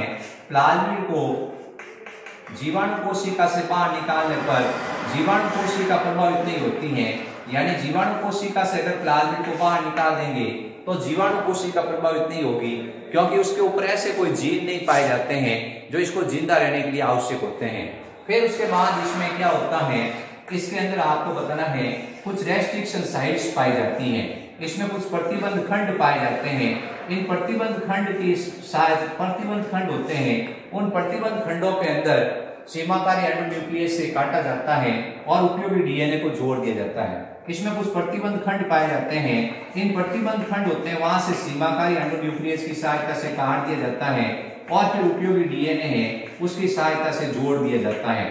फिर उसके बाद इसमें कुछ मार्कर जीन होते हैं। ये मार्कर जीन जैसे एम्पिसिलिन, टेट्रासाइक्लिन वाले जीन होते हैं। एम्पिसिलिन, टेट्रासाइक्लिन प्रतिरोधी जीन होते हैं। एम्पिसिलिन, टेट्रासाइक्लिन प्रतिरोधी जीन होते हैं। ये प्रतिरोधी जीन क्या करते हैं कि आपको जो डीएनए जुड़ा है सही स्थान पर जुड़ा है नहीं जुड़ा है उसकी सूचना प्रदान करते हैं। तो वहां की विशेषता होगी, सबसे पहले आप बताओगे प्लाज्मिड क्या है, एक वाहक है। अब प्लाज्मिड के बारे में आपने बताया कि Ti plasmid, Ri plasmid, PPR 322 plasmid, ये सब इसके एग्जाम्पल है। प्लाज्मिड की खोजकर्ता कौन था? लेडरबर्ग नामक वैज्ञानिक था। अब अपन कहते हैं कि जीवाणु में अनुवांशिक पदार्थ की परिभाषा क्या है? जीवाणु प्लाज्मिड की परिभाषा है, जीवाणु में अनुवांशिक पदार्थ के अलावा वर्ताकार द्विकुंडली डीएनए को प्लाज्मिड कहते हैं। जब 5 से 10 किलो बेस के डीएनए की प्रतिकृति करनी होती है, जब 5 से 10 किलो बेस तक के डीएनए की प्रतिकृति करनी होती है तो अपन किसका उपयोग करते हैं? प्लाज्मिड का उपयोग करते हैं। ये सवाल आता है कि आपको एक छोटा सा डीएनए का टुकड़ा दिया है जिसमें 5 से 10 किलो बेस का डीएनए है और आपको उसको हजारों कॉपी बनानी है, तो आप किसका उपयोग करोगे? प्लाज्मिड का उपयोग करोगे। अब इसकी विशेषताएं याद करनी है प्लाज्मिड की। ये प्रतिकृति कर सकता है, इसमें डीएनए वर्ताकार और द्विकुंडलित होता है, इसमें 3 से लगाकर कई हजार जीन होते हैं, 1.5 से 1500 किलो बेस तक का डीएनए होता है। फिर इस प्लाज्मिड जीवाणु कोशिका को ज्यादा प्रभावित नहीं करता है, इसमें ऐसे जीन नहीं होते हैं जिसके कारण वो जीवित रह सके। इसको प्लाज्मिड को बाहर आसानी से निकाला जा सकता है, अंदर आसानी से प्रवेश करवाया जा सकता है। इसमें प्रतिबंधित खंड पाए जाते हैं जो सीमाकारी एंडोन्यूक्लियस द्वारा काटे जाते हैं और उपयोगी डीएनए जोड़ दिया जाता है। इसमें मार्कर जीन पाए जाते हैं, एम्पिसिलिन, टेट्रासाइक्लिन प्रतिरोधी जीन। इसके अलावा इसमें क्या होते हैं, इसके अंदर सीमाकारी एंडोन्यूक्लियस प्रतिरोधी जीन भी पाए जाते हैं जो क्या करते हैं? सीमाकारी एंडोन्यूक्लियस का उत्पादन करते हैं। अब अपन प्लाज्मिड काम कैसे करता है वो आपको समझाते हैं कि प्लाज्मिड काम कैसे करेगा। अब प्लाज्मिड के काम करने का तरीका बताते हैं। ये जैसे मेरे पास में कोशिका है, इस कोशिका के अंदर बहुत सारे जीन हैं। इसमें से ये जीन है उपयोगी जीन, ये जीन है उपयोगी जीन। ये किसी प्रकार का क्या करता है? विटामिन का निर्माण कर रहा है या किसी हार्मोन का निर्माण कर रहा है। ये जैसे इंसुलिन का उत्पादन कर रहा है मान लो। मैं सबसे पहले इस जीन को काट कर पृथक कर दूंगा। फिर उसके बाद ये जीवाणु कोशिका है, इस जीवाणु कोशिका से मैं प्लाज्मिड को बाहर निकाल दूंगा। फिर मैं इसको क्षारीय फास्फेटेज से काटूंगा, ये प्लाज्मिड हो जाएगा सीधा, ये प्लाज्मिड सीधा हो जाएगा। फिर मैं डीएनए लाइगेज एंजाइम की सहायता से इस जो उपयोगी जीन है उसको प्लाज्मिड के साथ जोड़ दूंगा, और ये प्लाज्मिड है, इसमें ये उपयोगी डीएनए है, जो इंसुलिन बनाने वाला जीन है वो जुड़ गया। अब इस प्लाज्मिड को अपन कहेंगे पुनर्योजित प्लाज्मिड। ये प्लाज्मिड कैसा होगा? पुनर्योजित प्लाज्मिड होगा। ये पुनर्योजित प्लाज्मिड हो गया। कैसे किया अपन ने? बिल्कुल सिंपल है। ये क्या है? ये कोशिका है जिसमें उपयोगी क्या है? डीएनए है। सबसे पहले मैं उपयोगी जीन या उपयोगी डीएनए को बाहर निकाल दूंगा, इसको सीमाकारी एंडोन्यूक्लियस से काटकर पृथक कर लूंगा। फिर ये जीवाणु कोशिका है, इस जीवाणु कोशिका में क्या है? प्लाज्मिड है। जीवाणु कोशिका में क्या है? प्लाज्मिड है। अब मैं जीवाणु कोशिका में जो प्लाज्मिड है उस प्लाज्मिड को बाहर निकाल दूंगा, और प्लाज्मिड को क्या करूंगा कि रेस्ट्रिक्शन एंडोन्यूक्लियस एंजाइम या क्षारीय फास्फेटेज एंजाइम से काटूंगा और ये सीधा हो जाएगा। फिर उसके बाद मैं डीएनए लाइगेज एंजाइम की सहायता से इन दोनों अलग अलग खंडों को जोड़ दूंगा। एक तो ये जीन है जो उपयोगी है और एक प्लाज्मिड है, उन दोनों को आपस में डीएनए लाइगेज एंजाइम की सहायता से जोड़ दूंगा। ये बन गया पुनर्योजित प्लाज्मिड। अब इस पुनर्योजित प्लाज्मिड को मैं वापस जीवाणु कोशिका में डाल दूंगा। ये जीवाणु कोशिका में मैंने क्या कर दिया? पुनर्योजित प्लाज्मिड को डाल दिया। फिर ये जीवाणु कोशिका है, इसका चयन और गुणन होगा और ये बहुत ही अधिक संख्या में बनेगी। ये कोशिका बनेगी, इस कोशिका का निर्माण होगा जीवाणु कोशिका का, और जीवाणु कोशिका के अंदर क्या होगा? ये प्लाज्मिड भी होगा। इस तरह से क्या हुआ कि ये उपयोगी जो जीन था उसकी फोटोकॉपी हो गई, यानी कुछ ही समय के अंदर एक डीएनए था उसकी बहुत सारी कॉपी बन गई। यानी ये जीवाणु जैसे जनन करेगा वैसे वैसे इसकी कॉपी भी बढ़ती जाएगी, और इस तरह से आपने एक जीन था उससे करोड़ों जीन बना लिए कुछ ही सेकंड के अंदर। तो ये प्लाज्मिड होता है। अब प्लाज्मिड ये स्वतंत्र रूप से काम करता है, लेकिन एक वर्ड लिखा हुआ आता है अधिकाय। एक वर्ड लिखा हुआ आता है अधिकाय या एपिसोम। एपिसोम भी क्या है? प्लाज्मिड की तरह ही है, लेकिन ये क्या होता है? गुणसूत्र के अधीन अपना कार्य करता है। गुणसूत्र से जुड़े रहकर अपनी प्रतिकृति करता है। ये गुणसूत्र से जुड़े रहकर अपनी प्रतिकृति करता है, तब उसको कह देते हैं एपिसोम। अब ये जो टीआई प्लाज्मिड है उसका नाम बताते हैं आपको कि टीआई प्लाज्मिड किस जीवाणु में पाया जाता है? एग्रोबैक्टीरियम ट्यूनिफिशियंस में। एग्रोबैक्टीरियम जो ट्यूनिफिशियंस जीवाणु है, उस जीवाणु के अंदर जो प्लाज्मिड पाया जाता है उसका नाम होता है टीआई प्लाज्मिड। यहां से आया है टीआई प्लाज्मिड। इसी तरह से आरआई प्लाज्मिड किस में पाया जाता है? एग्रोबैक्टीरियम राइजोजिनीज में। एग्रोबैक्टीरियम राइजोजिनीज में पाया जाता है। फिर उसके बाद पीबीआर का पूरा नाम बताते हैं। पी का मतलब है प्लाज्मिड, पी का मतलब है प्लाज्मिड। बी और आर है, बी का मतलब है बॉलीवर और आर का मतलब है रॉड ग्रीस, रॉड ग्रीस। और 322 उनकी प्रयोग संख्या है। इस तरह से अपने को ये याद रखना है कि ये प्लाज्मिड काम कैसे करेगा। सबसे पहले उपयोगी जीन है उसको निकाला, फिर उसके बाद उस प्लाज्मिड को निकाला, प्लाज्मिड को काट लिया, सीधा कर लिया, फिर उसके बाद उपयोगी जीन को इस प्लाज्मिड के साथ जोड़ दिया, पुनर्योजित प्लाज्मिड बन गया। इसको जीवाणु कोशिका में डाल दिया, जीवाणु कोशिका ने अपनी प्रतिकृति कर ली और करोड़ों की संख्या में आपके पास में कॉपी हो गई। तो ये अपने को ध्यान रखना है। अब ये प्लाज्मिड तो अपनी स्वतंत्र प्रतिकृति करता है, लेकिन गुणसूत्र के अधीन रहकर या गुणसूत्र से जुड़े रहकर जो प्लाज्मिड प्रतिकृति करता है, तब उस प्लाज्मिड का नाम हो जाता है एपिसोम। ठीक है, ये अपने को ध्यान रखना है। अब अपन एक पीबीआर 322 का चित्र बनाएंगे और उसका अध्ययन करेंगे कि पीबीआर 322 है क्या। अब अपन पीबीआर 322 है उसका चित्र बनाते हैं। पीबीआर 322 का चित्र पूछा जाता है परीक्षा के अंदर, सवाल आता है पीबीआर 322 का चित्र बनाओ। तो अपने को क्या करना है? इस पीबीआर 322 का उपयोग बताना है कि इसमें क्या होता है, 1.5 से लगाकर 1500 किलो बेस तक का डीएनए होता है, और इसमें 3 से लगाकर कई हजार जीन होते हैं। 3 से लगाकर कई हजार जीन होते हैं, यानी इसमें कई हजार जीन पाए जाते हैं, कई हजार जीन पाए जाते हैं। अब अपन जब इसको देखते हैं तो इसका चित्र बच्चों परीक्षा के अंदर आता है, कई बार बोर्ड में आ चुका है कि पीबीआर 322 का चित्र बनाओ। तो अपने को इसका चित्र बनाना है। सबसे पहले तो आपको क्या करना है, इसमें लगभग 12 के आसपास रेस्ट्रिक्शन एंडोन्यूक्लियस एंजाइम पाए जाते हैं।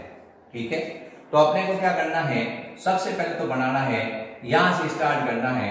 सबसे पहला एंजाइम है ई पोराई आर फर्स्ट, ई पोराई ECOR फर्स्ट। ये पहला एंजाइम है जो सीमाकारी एंडोन्यूक्लियस एंजाइम है। फिर उसके बाद में है BAM BMH फर्स्ट, ठीक है। फिर उसके बाद में तीसरा एंजाइम यहाँ है S थर्ड, S सेकंड। फिर यहां पर है चौथा एंजाइम PVU सेकंड। फिर यहां पर एक और एंजाइम है PHT फर्स्ट, PHT फर्स्ट। ये मेन एंजाइम है। इन एंजाइम को आपको डिनोट करना है। ये इस तरह से एक एंजाइम ले लो PHT, फिर इसके बाद दूसरा एंजाइम ले लो E पोराई R फर्स्ट, फिर तीसरा एंजाइम ले लो, इसको अलग कलर से बना देते हैं अपन इस तरह से, ये बन गया BAM H फर्स्ट। फिर इसके बाद नेक्स्ट एंजाइम है जिसका नाम है S सेकंड, फिर ये PUB फर्स्ट। ये इन सब के पूरे नाम है, तो ये PUB फर्स्ट है। अब अपन कह रहे हैं कि ये सारे क्या हैं, इसमें सीमाकारी एंडोन्यूक्लियस एंजाइम है। यहां पर एक क्या है, यहां पर एक प्रतिकृति उद्भव स्थल है, यानी या ऑरिसाइट है, ऑरिसाइट इसको कहते हैं प्रतिकृति उद्भव स्थल। इसका नाम होता है प्रतिकृति उद्भव स्थल। इसमें वैसे तो 14 एंजाइम होते हैं, या एक हिंद सेकंड भी होता है, लेकिन आपके बता नहीं रखा है प्रतिकृति उद्भव स्थल। इसमें 4961 किलो बेस पेयर पाए जाते हैं। 4961 के आसपास बेस पेयर इसमें उपस्थित होते हैं। फिर अपन कहते हैं कि इसका नाम है PBR 322। अब इसमें क्या है, दो आपको प्रतिरोधी जीन बनाने हैं, एक जीन है टेट्रासाइक्लिन, एक जीन है जिसका नाम है टेट्रासाइक्लिन और एक का नाम है एम्पिसिलिन। दो जीन बनाएंगे अपन यहाँ पर, एक बनाएंगे जिसका नाम होगा एम्पिसिलिन AMP रेजिस्टेंस, R लिख देंगे छोटा सा, AMP R लिख देंगे। और फिर उसके बाद में दूसरा जीन लिखेंगे जिसका नाम होगा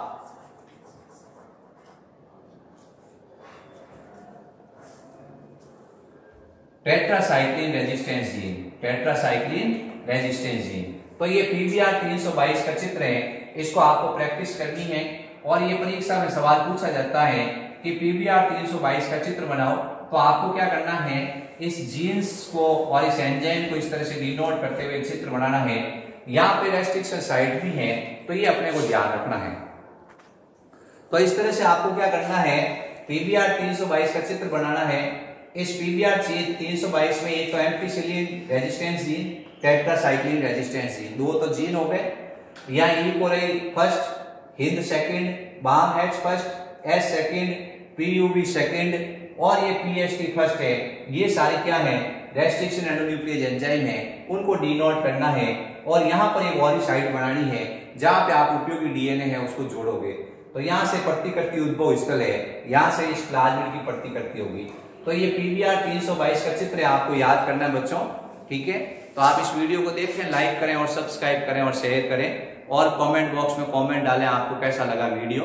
थैंक यू बच्चों। अपने चैप्टर नंबर 11 चल रहा है जैव प्रौद्योगिकी सिद्धांत और प्रक्रम।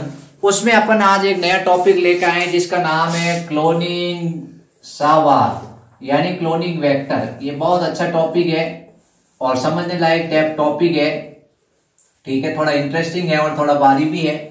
आप लोगों को इसको समझाने की कोशिश करते हैं, आप लोग थोड़ी मेहनत करना, समझ में आ जाएगा।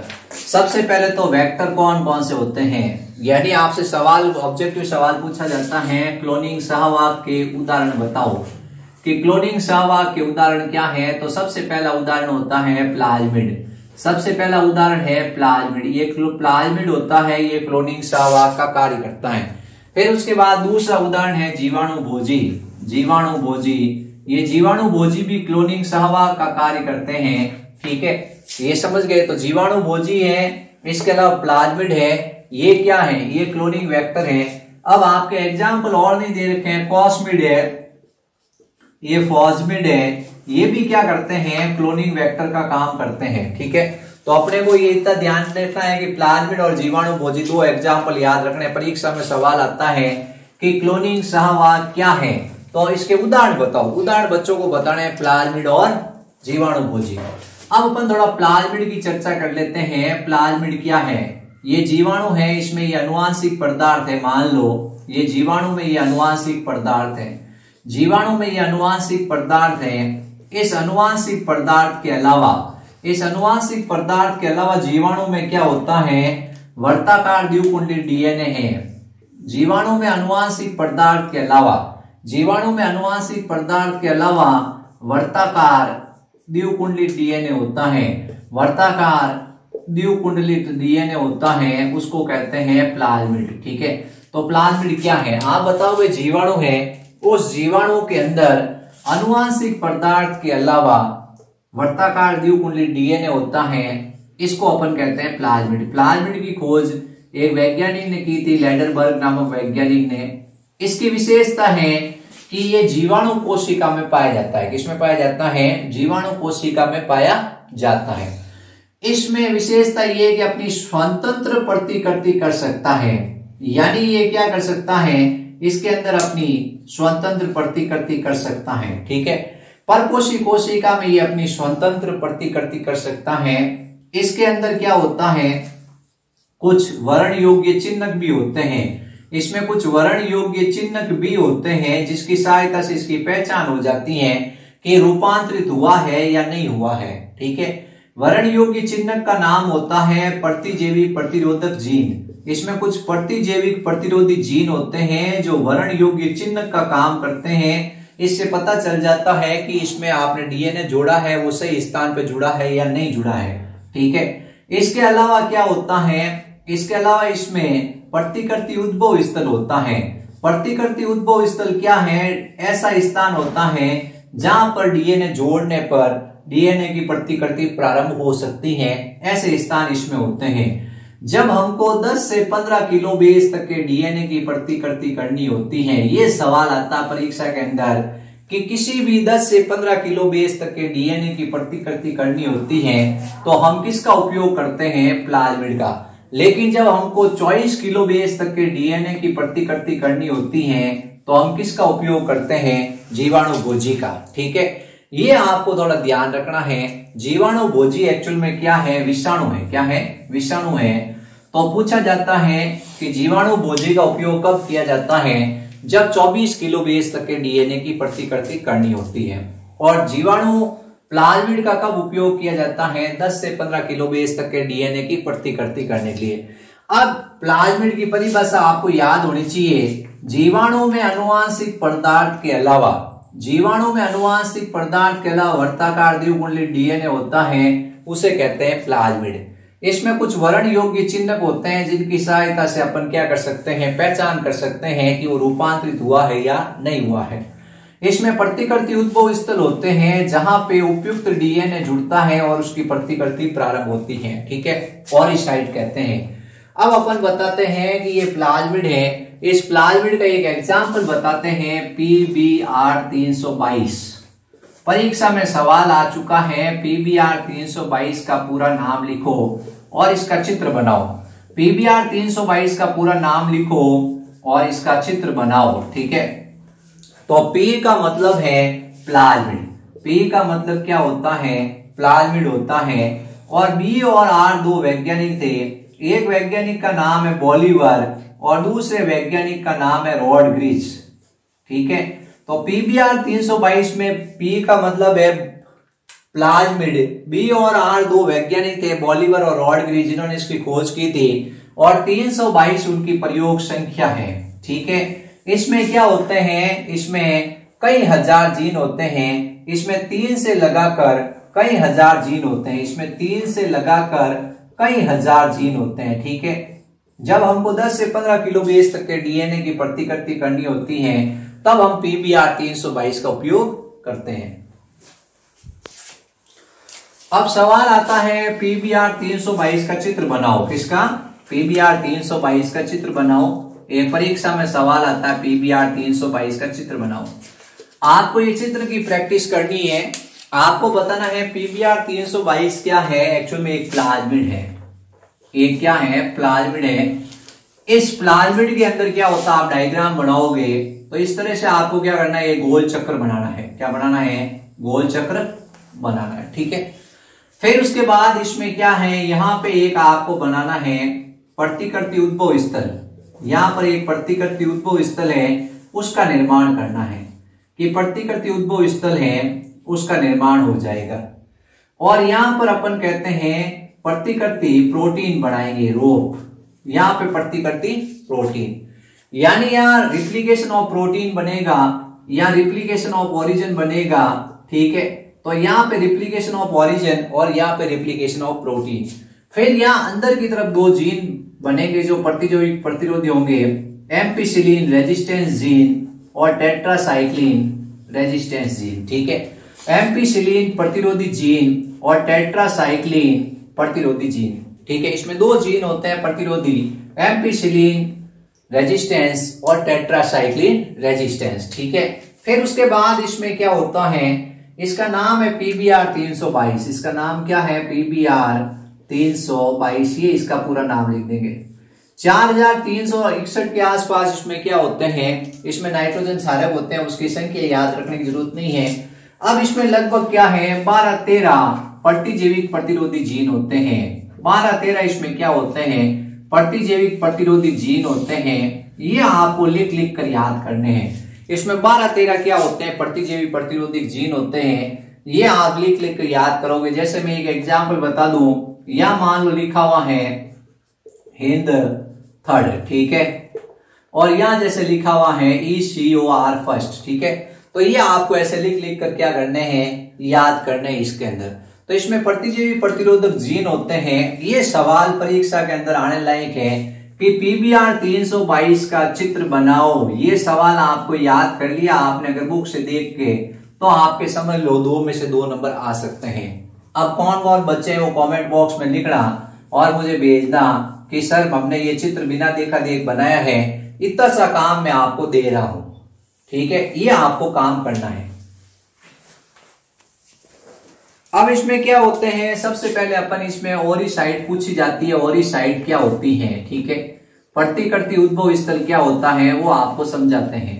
प्रतिकृति उद्भव स्थल किसे कहते हैं, तो ये जैसे ये प्लाज्मिड है, ठीक है, ये प्लाज्मिड है।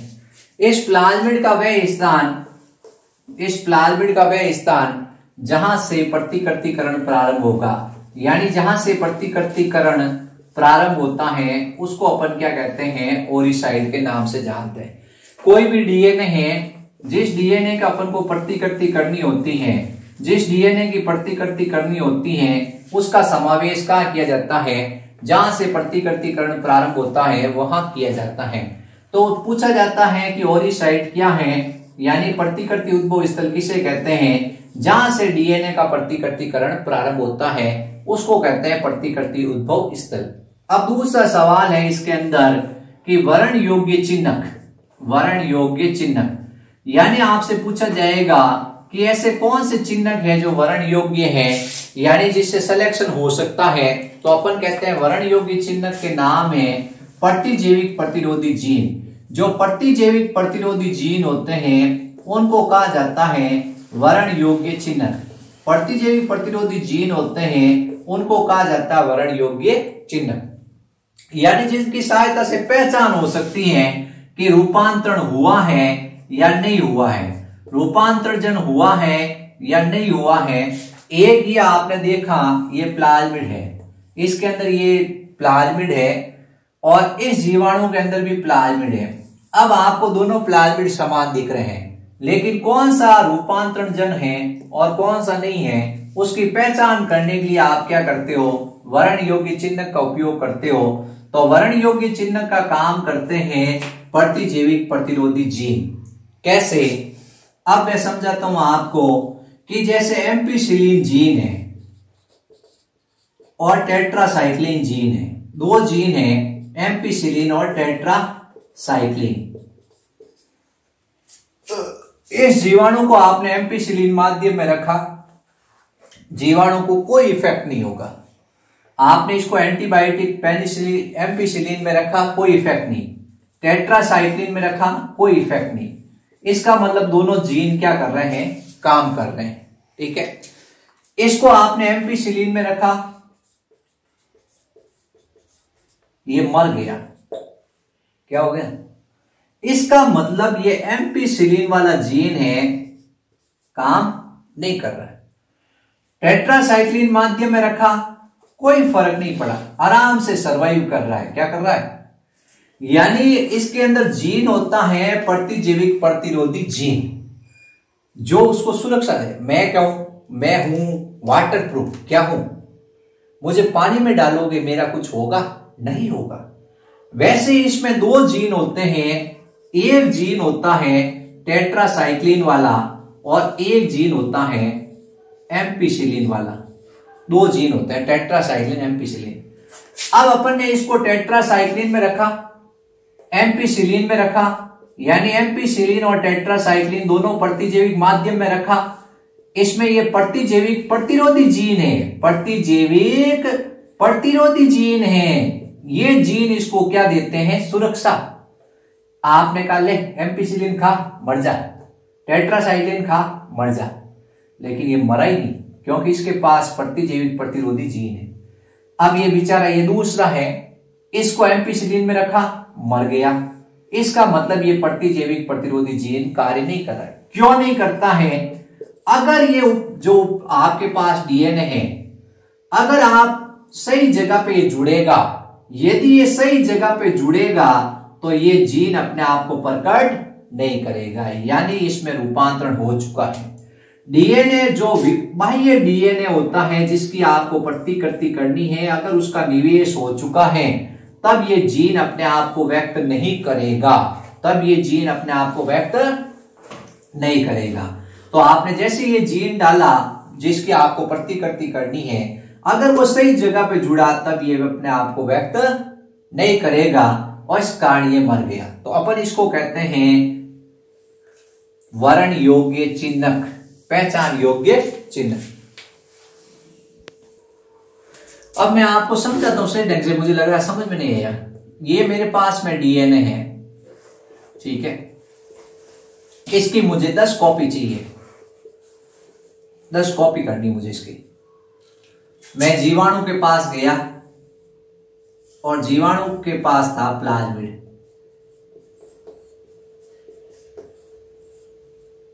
मैंने इस प्लाज्मिड को बाहर निकाला,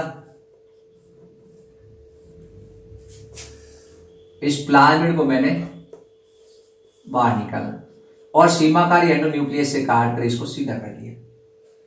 फिर मेरे पास में ये डीएनए था, ये मैंने क्या किया, इसके साथ जोड़ दिया।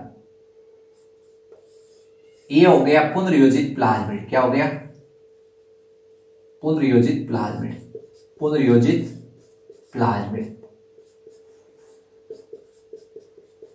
अगर ये डीएनए सही स्थान पर जुड़ा है, तब तो इसकी प्रतिकृति होगी, और अगर ये सही स्थान पर नहीं जुड़ा है तो इसकी प्रतिकृति नहीं होगी। इसको वापस डालेंगे जीवाणु के अंदर और फिर उसके बाद थोड़ी देर बाद देखेंगे तो अपन देखेंगे इसकी प्रतिकृति हुई नहीं, इसकी प्रतिकृति हुई नहीं। तो अपन बाद में देखते हैं, इससे अच्छा यही पे अपन चेक कर लें, फिर इसकी संख्या बढ़ाएं कि अपन ने जो ये प्रतिकृति हो रही है कि नहीं हो रही, अपने सही जगह पे जुड़ा है कि नहीं जुड़ा है। तो अपन क्या करते हैं, अपन वर्ण योग्य चिन्ह ढूंढते हैं, वर्ण योग्य चिन्हक। तो वर्ण योग्य चिन्हक होते हैं प्रतिजैविक प्रतिरोधी जीन, प्रतिजैविक प्रतिरोधी जीन। जैसे अपन टेट्रासाइक्लिन में डालते हैं, टेट्रासाइक्लिन जीन में डालते हैं तो टेट्रासाइक्लिन जीन निष्क्रिय हो जाता है, और एम्पिसिलिन में डालते हैं तो एम्पिसिलिन जीन निष्क्रिय हो जाता है। ठीक है, अब अपन कैसे पता करेंगे, जैसे अपन ने इसको एम्पिसिलिन जीन है उसके बीच में डाला, एम्पिसिलिन जीन के बीच में डाला, ये या एम्पिसिलिन है जीन उसके बीच में ये डाल दिया। ठीक है, अब अपन ने क्या किया, इसको एम्पिसिलिन में रखा, मर गया, इसका मतलब डीएनए सही स्थान पे जुड़ा है। और एम्पिसिलिन माध्यम में रखा, ये जिंदा ही है, इसका मतलब ये डीएनए सही स्थान पे जाके नहीं जुड़ा है। क्योंकि अगर सही स्थान पे जुड़ता है तब ये जीन जो प्रतिजैविक होता है वो निष्क्रिय हो जाता है। ठीक है, तो आपको ध्यान रखना, आप पहचान कैसे करोगे, एक वर्ड याद रखना है, निवेशी निष्क्रियता। यानी जैसे ही डाला जाता है अगर सही स्थान पे जुड़ता है तो निष्क्रियता आ जाती है। क्या आ जाती है? निष्क्रियता आ जाती है। आपने क्या किया, ऐसा नहीं किया, आपने इस बार ऐसा किया कि टेट्रासाइक्लिन है जो प्रतिजैविक प्रतिरोधी जीन है, वहां पर आपने डीएनए ये डाल दिया, एम्पिसिलिन में नहीं रखा। अब आपने इसको टेट्रासाइक्लिन में रखा, डाला, और टेट्रासाइक्लिन प्रतिरोधी जीन में रखा प्रतिजैविक माध्यम में, ये जिंदा रहा, इसका मतलब डीएनए सही स्थान पे नहीं जुड़ा है। अब अपन क्या करते हैं, एम्पिसिलिन में रखेंगे तो क्या होगा, इसके ऊपर कोई इफेक्ट नहीं होगा क्योंकि एम्पिसिलिन जैविक प्रतिरोधी जीन इसमें सही सलामत काम कर रहा है। अगर ये सही जगह पे जुड़ा होता तो टेट्रासाइक्लिन में डालते ही ये क्या हो जाता, मर जाता। तो अपन से पूछा जाता है कि एक है रूपांतरण जन और एक है अरूपांतरण जन, आप कैसे पता करोगे? हम आराम से पता कर लेंगे कौन ट्रांसफॉर्मेट हो चुका है और कौन नॉन ट्रांसफॉर्मेट है। अगर उस माध्यम के अंदर रखेंगे वो जिंदा बच जाता है, इसका मतलब वो रूपांतरण जन नहीं है, और अगर वो मर जाता है तब उसमें रूपांतरण हुआ है। ठीक है, लेकिन इसकी समस्या ये है कि ये क्या माने जाते हैं, ये विधि ऐसी मानी जाती है जिसमें बच्चे उलझ जाते हैं। क्या होता है, बच्चे उलझ के रह जाते हैं कि हमने क्या किया है। तो एक बार इसको वापस समझने की कोशिश करते हैं। तो अपन पढ़ रहे हैं वर्ण योग्य चिन्ह। ये थोड़ा क्या है कि थोड़ा मुझे लग रहा है इसमें बहुत डाउट हो रहा है बच्चों को। वर्ण योग्य चिन्ह है उसको समझते हैं अपन। एक्चुअल में क्या होते हैं, बहुत सारे वर्ण योग्य चिन्ह होते हैं, जैसे कि एम्पिसिलिन है, प्रतिजैविक जीन है, ये वर्ण योग्य चिन्ह है। जैसे क्लोरोमाइसिन है, ये क्या है, वर्ण योग्य चिन्ह होता है। इसी तरह से टेट्रासाइक्लिन है, ये वर्ण योग्य चिन्ह होते हैं। ठीक है, आपको इस डीएनए की प्रतिकृति करनी है, आपको इसकी 20 कॉपी चाहिए। अब कॉपी चाहिए 20, लेकिन समस्या ये आ गई है कि इस डीएनए को आप जोड़ते हो, सही स्थान पे जुड़ता है तब तो इसकी कॉपी हो जाएगी, और सही स्थान पे नहीं जुड़ेगा तो इसकी कॉपी नहीं होगी। अब अपन ने पीवीआर 322 लिया, इसमें एक टेट्रासाइक्लिन वाला जीन है, एक एम्पिसिलिन वाला जीन है। एम्पिसिलिन वाला, ये टेट्रासाइक्लिन वाला, ये है प्रतिजैविक प्रतिरोधी जीन, ये है प्रतिजैविक प्रतिरोधी जीन। ठीक है, अगर सही स्थान पे जुड़ता है तब ये जीन हो जाता है निष्क्रिय, ये जीन हो जाता है निष्क्रिय। अब मान लो पहली कंडीशन सही स्थान पे जुड़ा है, यानी रूपांतरण जन हो चुका है। अपन कह रहे रूपांतरण जन हो चुका है, पता कैसे करेंगे? पता ऐसे करेंगे कि अपन ये जीवाणु लेंगे, इस जीवाणु को अपन प्लेट पे लेंगे और एम्पिसिलिन माध्यम में रखेंगे। ठीक है, एम्पिसिलिन माध्यम में रखते ये जीवाणु मर जाएगा। इसका मतलब ये प्रतिजैविक प्रतिरोधी जीन अपने आप को व्यक्त नहीं कर पा रहा है। कब? जब सही स्थान पे जुड़ा है। टेट्रासाइक्लिन में रखेंगे कोई इफेक्ट नहीं होगा। ठीक है, इसकी अपन कॉलोनी बना लेंगे, और कॉलोनी बनाकर अपन क्या करेंगे, एक तरह से बहुत सारी संख्या में बना लेंगे। अब समस्या ये आती है कि दूसरी कंडीशन, अगर सही स्थान पे नहीं जुड़ा है, सही स्थान पर नहीं जुड़ा है, यहां पे सही स्थान पर नहीं जुड़ा है, एम्पिसिलिन में रखेंगे प्रतिजैविक माध्यम में कोई इफेक्ट नहीं होगा, जीवाणु आराम से जिंदा रहेगा। टेट्रासाइक्लिन में रखेंगे, जीवाणु आराम से जिंदा रहेगा, क्योंकि इसमें निवेशी निष्क्रियता नहीं आई है, यानी ये अरूपांतरण जन है। नॉन ट्रांसफॉर्मेट है, इसके अंदर प्रतिकृति नहीं होगी, इसकी प्रतिकृति करेंगे तो आपको कुछ ही सेकंड के अंदर ई कोलाई जीवाणु विभाजित होंगे और सबके अंदर ये आपका डीएनए होगा, उसकी प्रतिकृति मिलेगी, उसके डीएनए की प्रतिकृति मिलेगी। तो ध्यान रखना है, अगर एम्पिसिलिन वाले माध्यम में रखा जाए और एम्पिसिलिन जीन निष्क्रिय हो चुका है तब तो इसमें सही स्थान पे जुड़ा है और रूपांतरण हो चुका है, और सही स्थान पे नहीं जुड़ा है तो उसमें क्या होगा, प्रतिजैविक प्रतिरोधी प्लेट पे रखते ही अपन उस पे ऊपर प्रतिजैविक डालेंगे, अपन कहेंगे ले सिर्फ एम्पिसिलिन खा तू मर जाएगा, ठीक है। तब तो अपन कहेंगे कि तेरे अंदर रूपांतरण हो चुका है, एम्पिसिलिन डाला, आराम से खेल रहा है, कूद रहा है, कह रहा मेरे पास तो प्रतिजैविक प्रतिरोधी जीन है, तुम मेरा क्या कर सकते हो। अपन कहते हैं अरे यार ये डीएनए सही स्थान पे जुड़ा नहीं तो इसमें निष्क्रियता आ जाती, जीन में क्या जाती, जीन में निष्क्रियता आ जाती। तो ये ध्यान रखो। अब इन्होंने क्या है कि ये काफी क्या होता है, ये विधि है उसमें थोड़ा लॉजिक है वो काफी टफ पड़ता है, तो एक नई विधि आ चुकी है। अब इतना ही सवाल अपने को ध्यान रखना है कि जो रूपांतरण जन होगा, जो एक लाइन में याद रखना है, जो रूपांतरण जन होगा उसके अंदर प्रतिजैविक प्रतिरोधी जीन निष्क्रिय हो जाएगा, प्रतिजैविक प्रतिरोधी जीन निष्क्रिय हो जाएगा और वो उस कल्चर प्लेट के अंदर मर जाएगा अगर उसके ऊपर प्रतिजैविक डाला जाएगा तो, ठीक है। शॉर्ट एंड स्वीट यही कहना चाहता हूं। और रूपांतरण जन होगा उसके अंदर प्रतिजैविक प्रतिरोधी जीन है वो निष्क्रिय नहीं होगा, प्रतिजैविक प्रतिरोधी जीन निष्क्रिय नहीं होगा, निष्क्रिय नहीं होगा और उसके ऊपर प्रतिजैविक का प्रभाव नहीं होगा। तो रूपांतरण जन मतलब नॉन ट्रांसफॉर्मेट और रूपांतरण जन मतलब है ट्रांसफॉर्मेट। यह है वर्ण योग्य चिन्हक।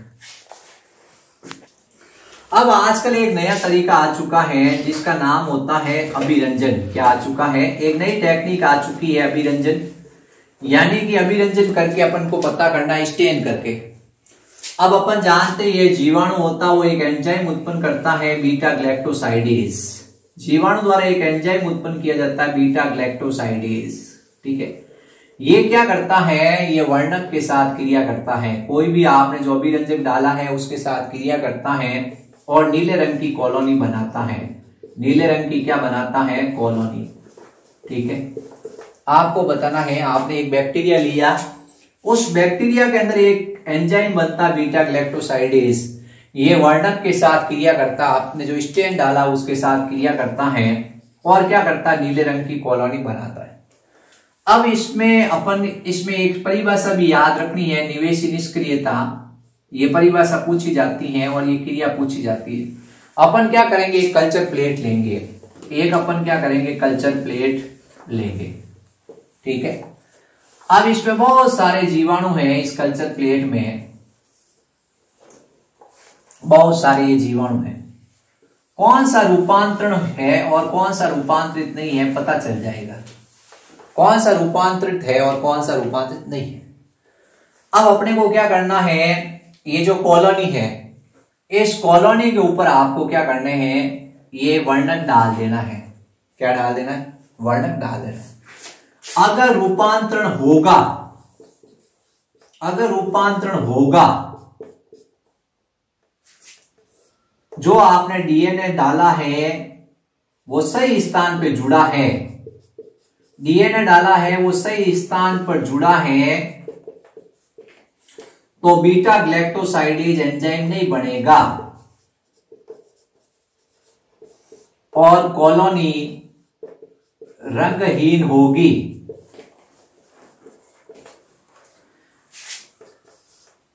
और अगर रूपांतरण नहीं होगा, रूपांतरण नहीं होगा, डीएनए सही स्थान पर नहीं जुड़ा है, डीएनए सही स्थान पर नहीं जुड़ा है,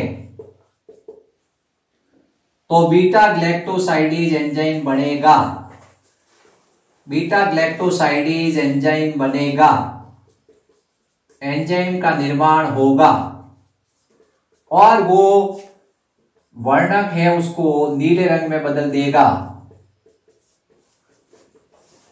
और नीले नीले दिखेंगे। ये नीला, ये नीला, ये नीला, ये नीला, ये अपने क्या है, ये आपको पता है रूपांतरण नहीं हुआ है। और ये रंगहीन, ये जैसे रंगहीन, ये रंगहीन, ये रंगहीन, ये रंगहीन, ये रूपांतरित है। ये रंगहीन है, ये नीला है। तो आप आराम से पहचान सकते हो कि कौन सा है जो रूपांतरित है और कौन सा नहीं है। तो ये विधि है, इस विधि को क्या होता है, ज्यादा प्रेफरेंस दिया जाता है।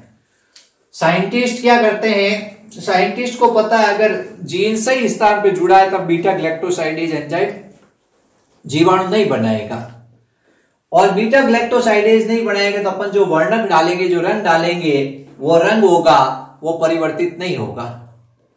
और अगर बीटा ग्लैक्टोसाइडेज अपने आप को व्यक्त कर रहा है, इसका मतलब आपने डीएनए सही स्थान पे नहीं जोड़ा है और वो नीले रंग की कॉलोनी बना देगा। क्या करेगा, नीले रंग की कॉलोनी बना देगा।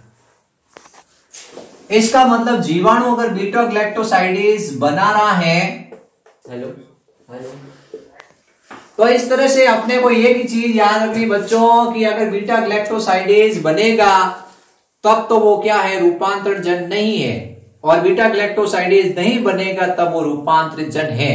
ठीक है, ये क्या करता है, वर्णक के साथ क्रिया करता है और कॉलोनी को रंगीन करता है या नीले रंग की करता है। बीटा ग्लैक्टोसाइडेज का काम है, तो ये क्रोमोजेनिक पदार्थ के साथ क्या करता है, क्रिया करता है। बीटा ग्लैक्टोसाइडेज का काम होता है आपके पास में जो क्रोमोजेनिक पदार्थ है, उस क्रोमोजेनिक पदार्थ पे ये क्रिया करता है बीटा ग्लैक्टोसाइडेज और उसको नीला रंग देता है। आप लेके क्या करते हो, इसको निष्क्रिय कर देते हो और आप कहते हो कि ये निष्क्रिय हो गया, इसका मतलब सही स्थान पे जीन जुड़ा है, आपने जिसकी डीएनए कॉपी करनी है। ठीक है, तो ये अपने को ध्यान रखना है, निवेशी निष्क्रियता, यानी अगर सही स्थान पर डीएनए जुड़ा है तब तो निष्क्रियता आ जाएगी। किस में निष्क्रियता आ जाएगी, बीटा ग्लैक्टोसाइडेज जीन में निष्क्रियता आ जाएगी, और जीन में निष्क्रियता आएगी तो बीटा ग्लैक्टोसाइडेज एंजाइम नहीं बनेगा, बीटा ग्लैक्टोसाइडेज एंजाइम नहीं बनेगा। तो निवेशी निष्क्रियता का मतलब यही है कि आपने जैसे ही डीएनए डाला निष्क्रियता आ गई और बीटा ग्लैक्टोसाइडेज नहीं बना।